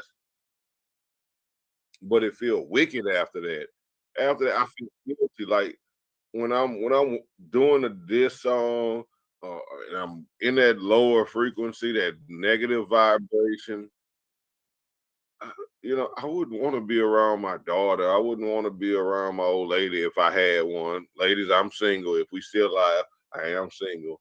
But I wouldn't like it'll just be the wrong frequency around family, like your loved ones. Just- You don't want to walk around in that negative, low vibrational state. You don't want to do that. I don't, you know. I like more positive, higher frequencies, higher vibration.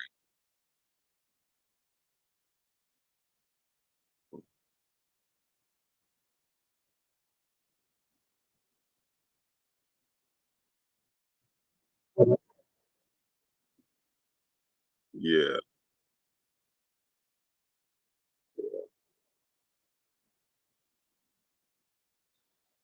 yes, it does.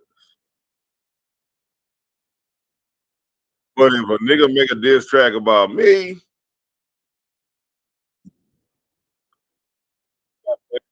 you know that,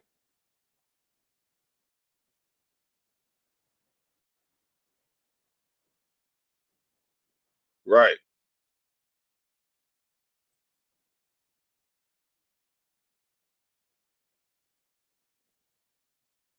Correct.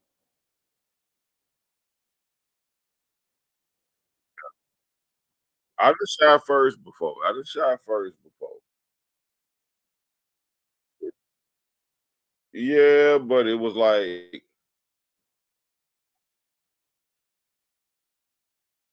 yeah,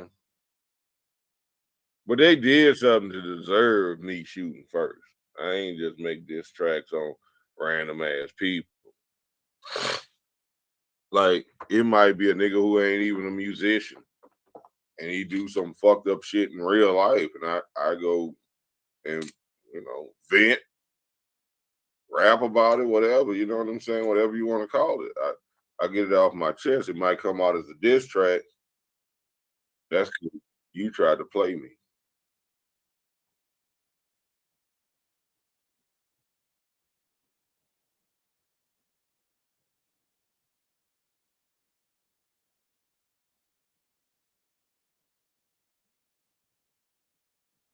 right?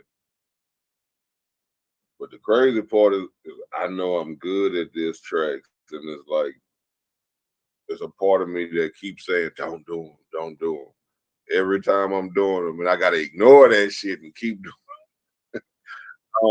That's why I don't like it because it just feels like I'm going against what I'm supposed to be doing. Like I look at the music as a spiritual gift, so I don't waste a spiritual gift from the Most High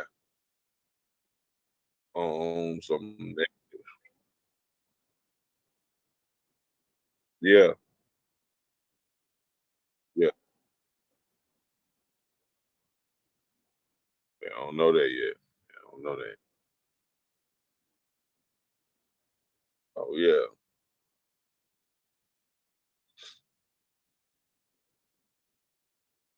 right. Because like the whole world is in tune with a certain sound, and, and it ain't the truth sound. It ain't that truth music.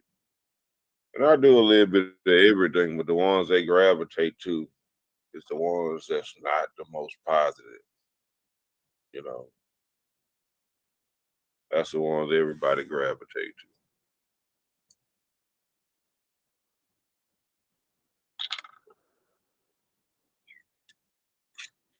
to. Yeah. I make love songs and everything else.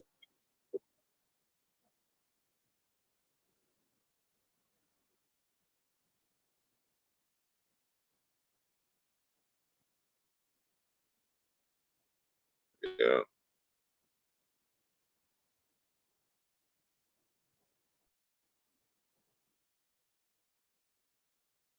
Some of it is, bro. Some of it is. Some of it is. Like I don't limit myself to any genre. I'm just whatever I'm feeling today. I'm music. I do it all. You know.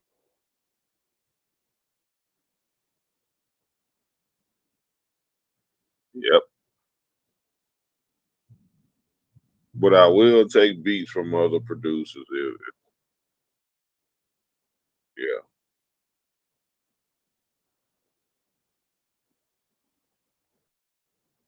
Yep.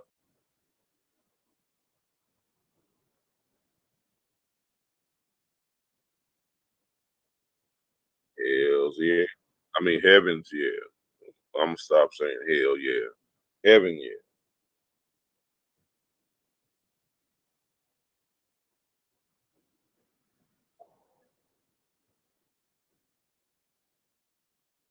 Yeah, actually I changed it up. It's Neo One Love on YouTube now.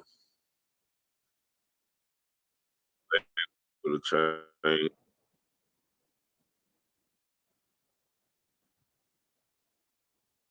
I mean, what I'm saying is it won't say Sandpit Records. It's still probably come change the name to Neo One Love.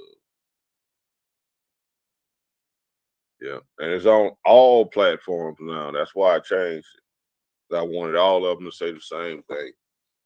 So it's on all streaming platforms. Neo One Love. Neo ONE LOVE.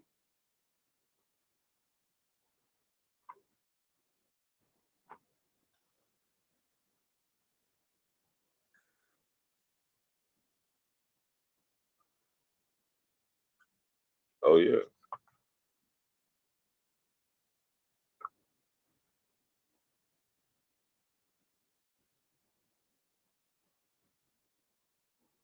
Oh yeah. Black Jesus Minister, Sinister, Black Lucifer Sinister.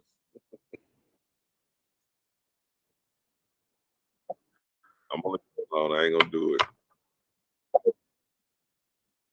That's still my brother at the end of the day. I don't like some stuff he did. He don't like some stuff I said. Everything, but okay. Still my brother. He's still a good dude. You know, I ain't gonna bash him.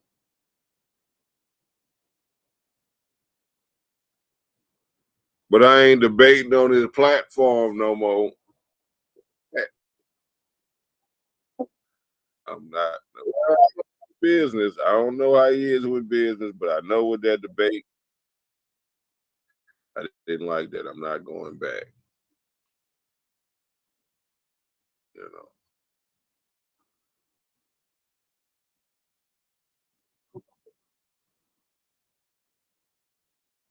You know. He did. You know. He changed the title of the debate slightly.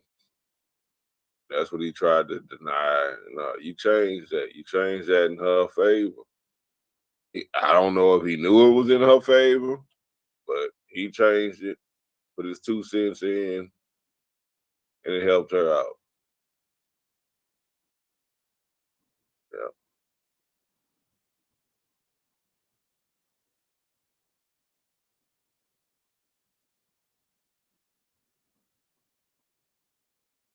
Oh yeah. Well, I don't know if the brother coming back today. Like he.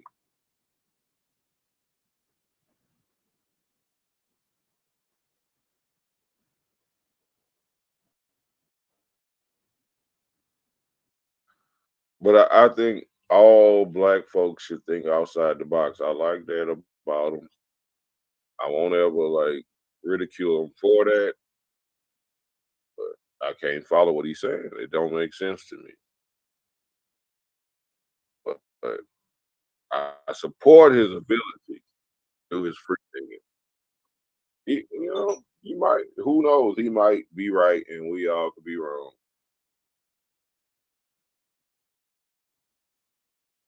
Never know. I wouldn't want to be that judge. Judge, well,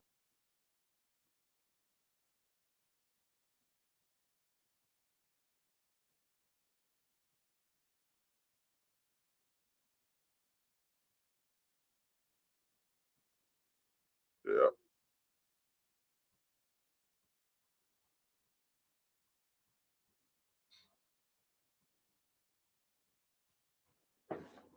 Yashar wasn't having it. He was not having it. He was not for the shit today.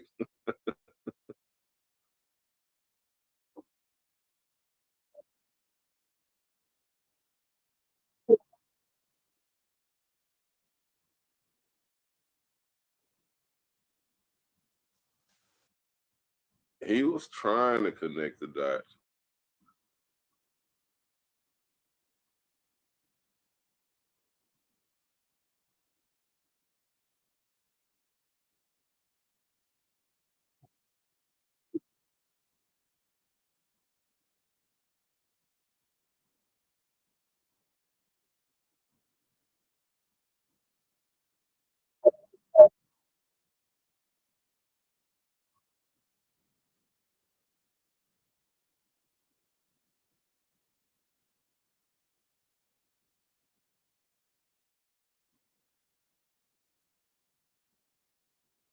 Yeah, like some stuff he was saying, I was really resonating with. Like everybody was resonating with it. Nobody could deny what he was saying on some stuff. We all were programmed. We all were taught in school to think a certain way. Yes, that's true. But what do you have that's better? And you gotta be able to break it down because they programmed us in school. I say that all the time. They did. That part is true. So how are you gonna deprogram us? What is your program for deprogramming us? It was a process to program us, and it took damn near 18 years of our life. You know,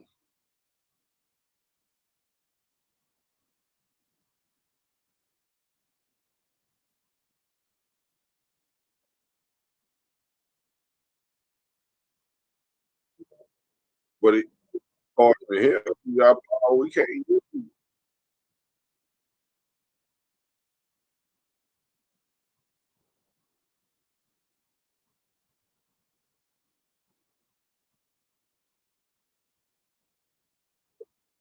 That's what happened. Not gonna get on one accord. That's what I know from experience.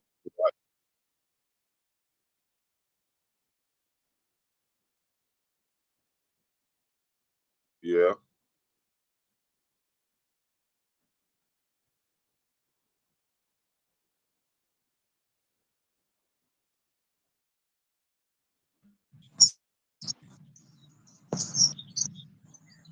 Neo love.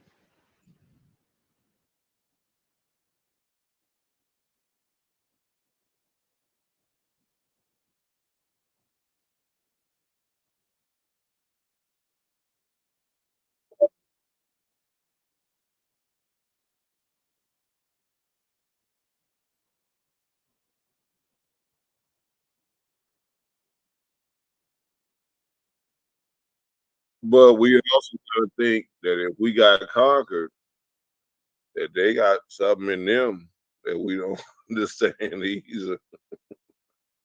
that they got some power too. They didn't. If we got all this power, and we were powerful in Africa or wherever we came from in your ideology, they had to have some power to overcome us. They defeated us, destroyed us, and took over. So if we got power in our blackness, they got some strong ass power in they white.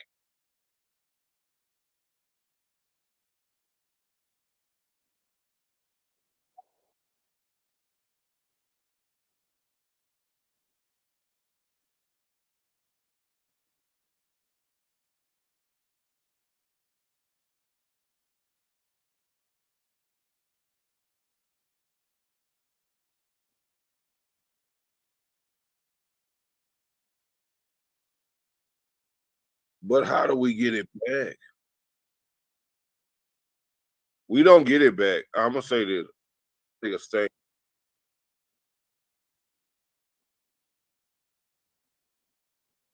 We don't get it back from thinking like this brother think. That's not how we get it back.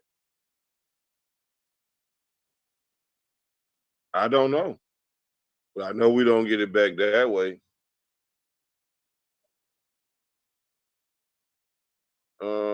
God got to come back.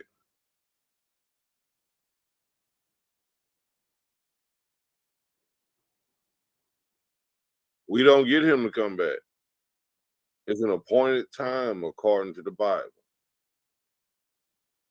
It's an appointed. You don't know the time, but it is appointed.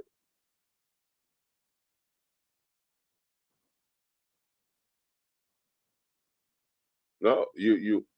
I'm saying we can't do anything to get that power back. We literally,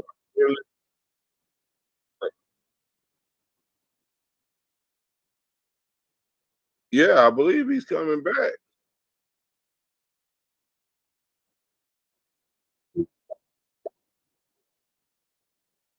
Yeah, yeah. It's been science for the past 500 years, though. It's been science for the last 500 years. The Bible literally says no man gonna know the day or the hour. And I want to extend it to the month, the year, the millennia. No man know when God gonna come back. We don't know. We don't know this part. We don't know if it's our life.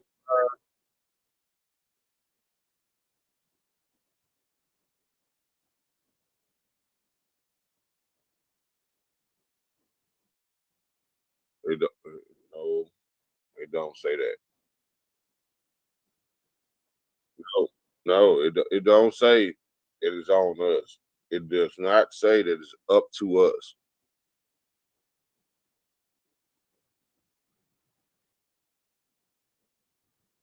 We don't know. It say we don't know. That's what it ultimately says. We don't know. I don't know if I'ma see it. I don't know if my daughter gonna see it. I don't know if her kid gonna see it. She ain't got no kid yet. Lord forbid. But when she do get, I don't know who gonna see it. I don't know what generation. I don't know. It could be 200 generations from now. It could be tomorrow. We don't know. Oh, we seeing all the time. We seeing all the time.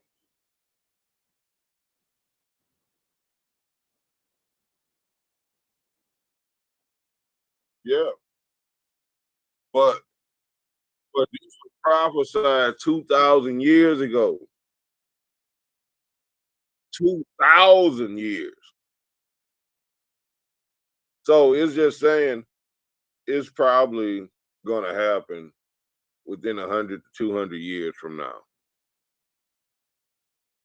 The time is near. Near is subject. But I can guarantee that the time.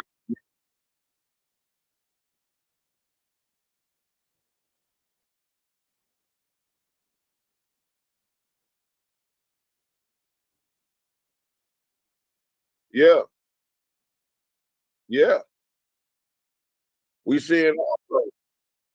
But the problem is, it don't say when you see all these things come to pass, it's gonna happen tomorrow. It don't say that. When you see all these things come to pass, the time is nigh. Nigh meaning near. It's near. It's soon. What does soon mean? Soon, when you think this was given 2,000 years ago, like I was saying, soon could be 100 years. Soon could be 200 years compared to 2,000. Soon can be tomorrow all the way up until maybe 500 years. Like,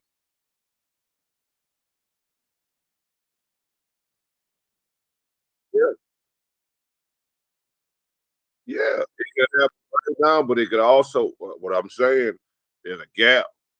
It could happen right now. It could happen. It can happen in the next. It can happen while we on this call. He can come back while,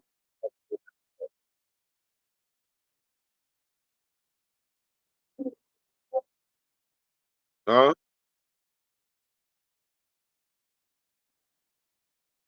No, no, no. That's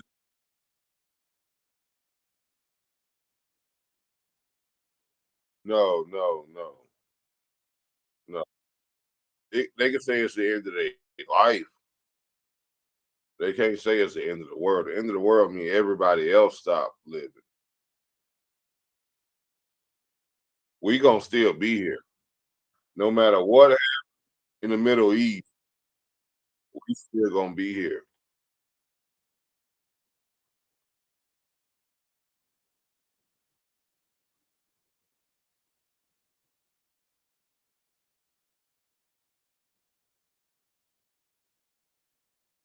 It might not be us. We, yeah, it could be South America gonna still be here. Asia, somebody gonna still be here when this the Middle East shit is over with. Somebody gonna still right.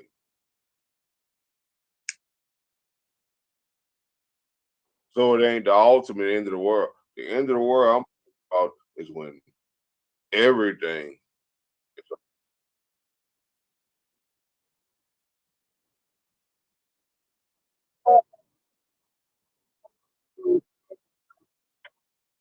yeah, I see what you're saying. And from their perspective, from their point of view, they whole society ended. That happened like probably thousands and millions of years ago. It's civilizations that's been dying off all throughout history. To them, that was the end of their world. I get what you're saying, but it wasn't the end of the world because the world kept moving. If there was ever an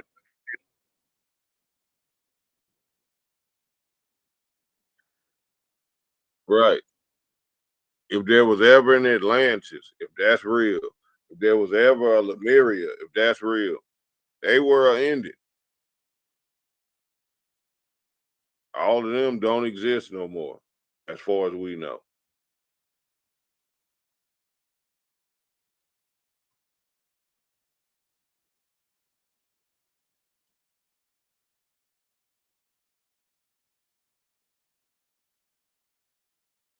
Oh man,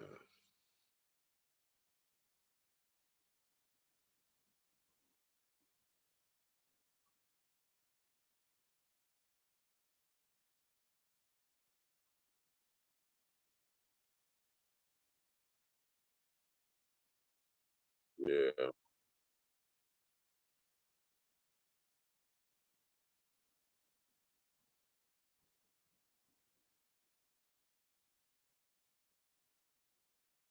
yeah. I gotta go find something to eat and get ready for bed and everything.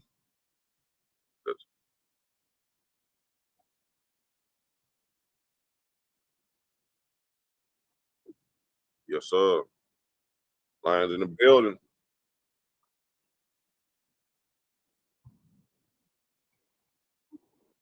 Watch you know.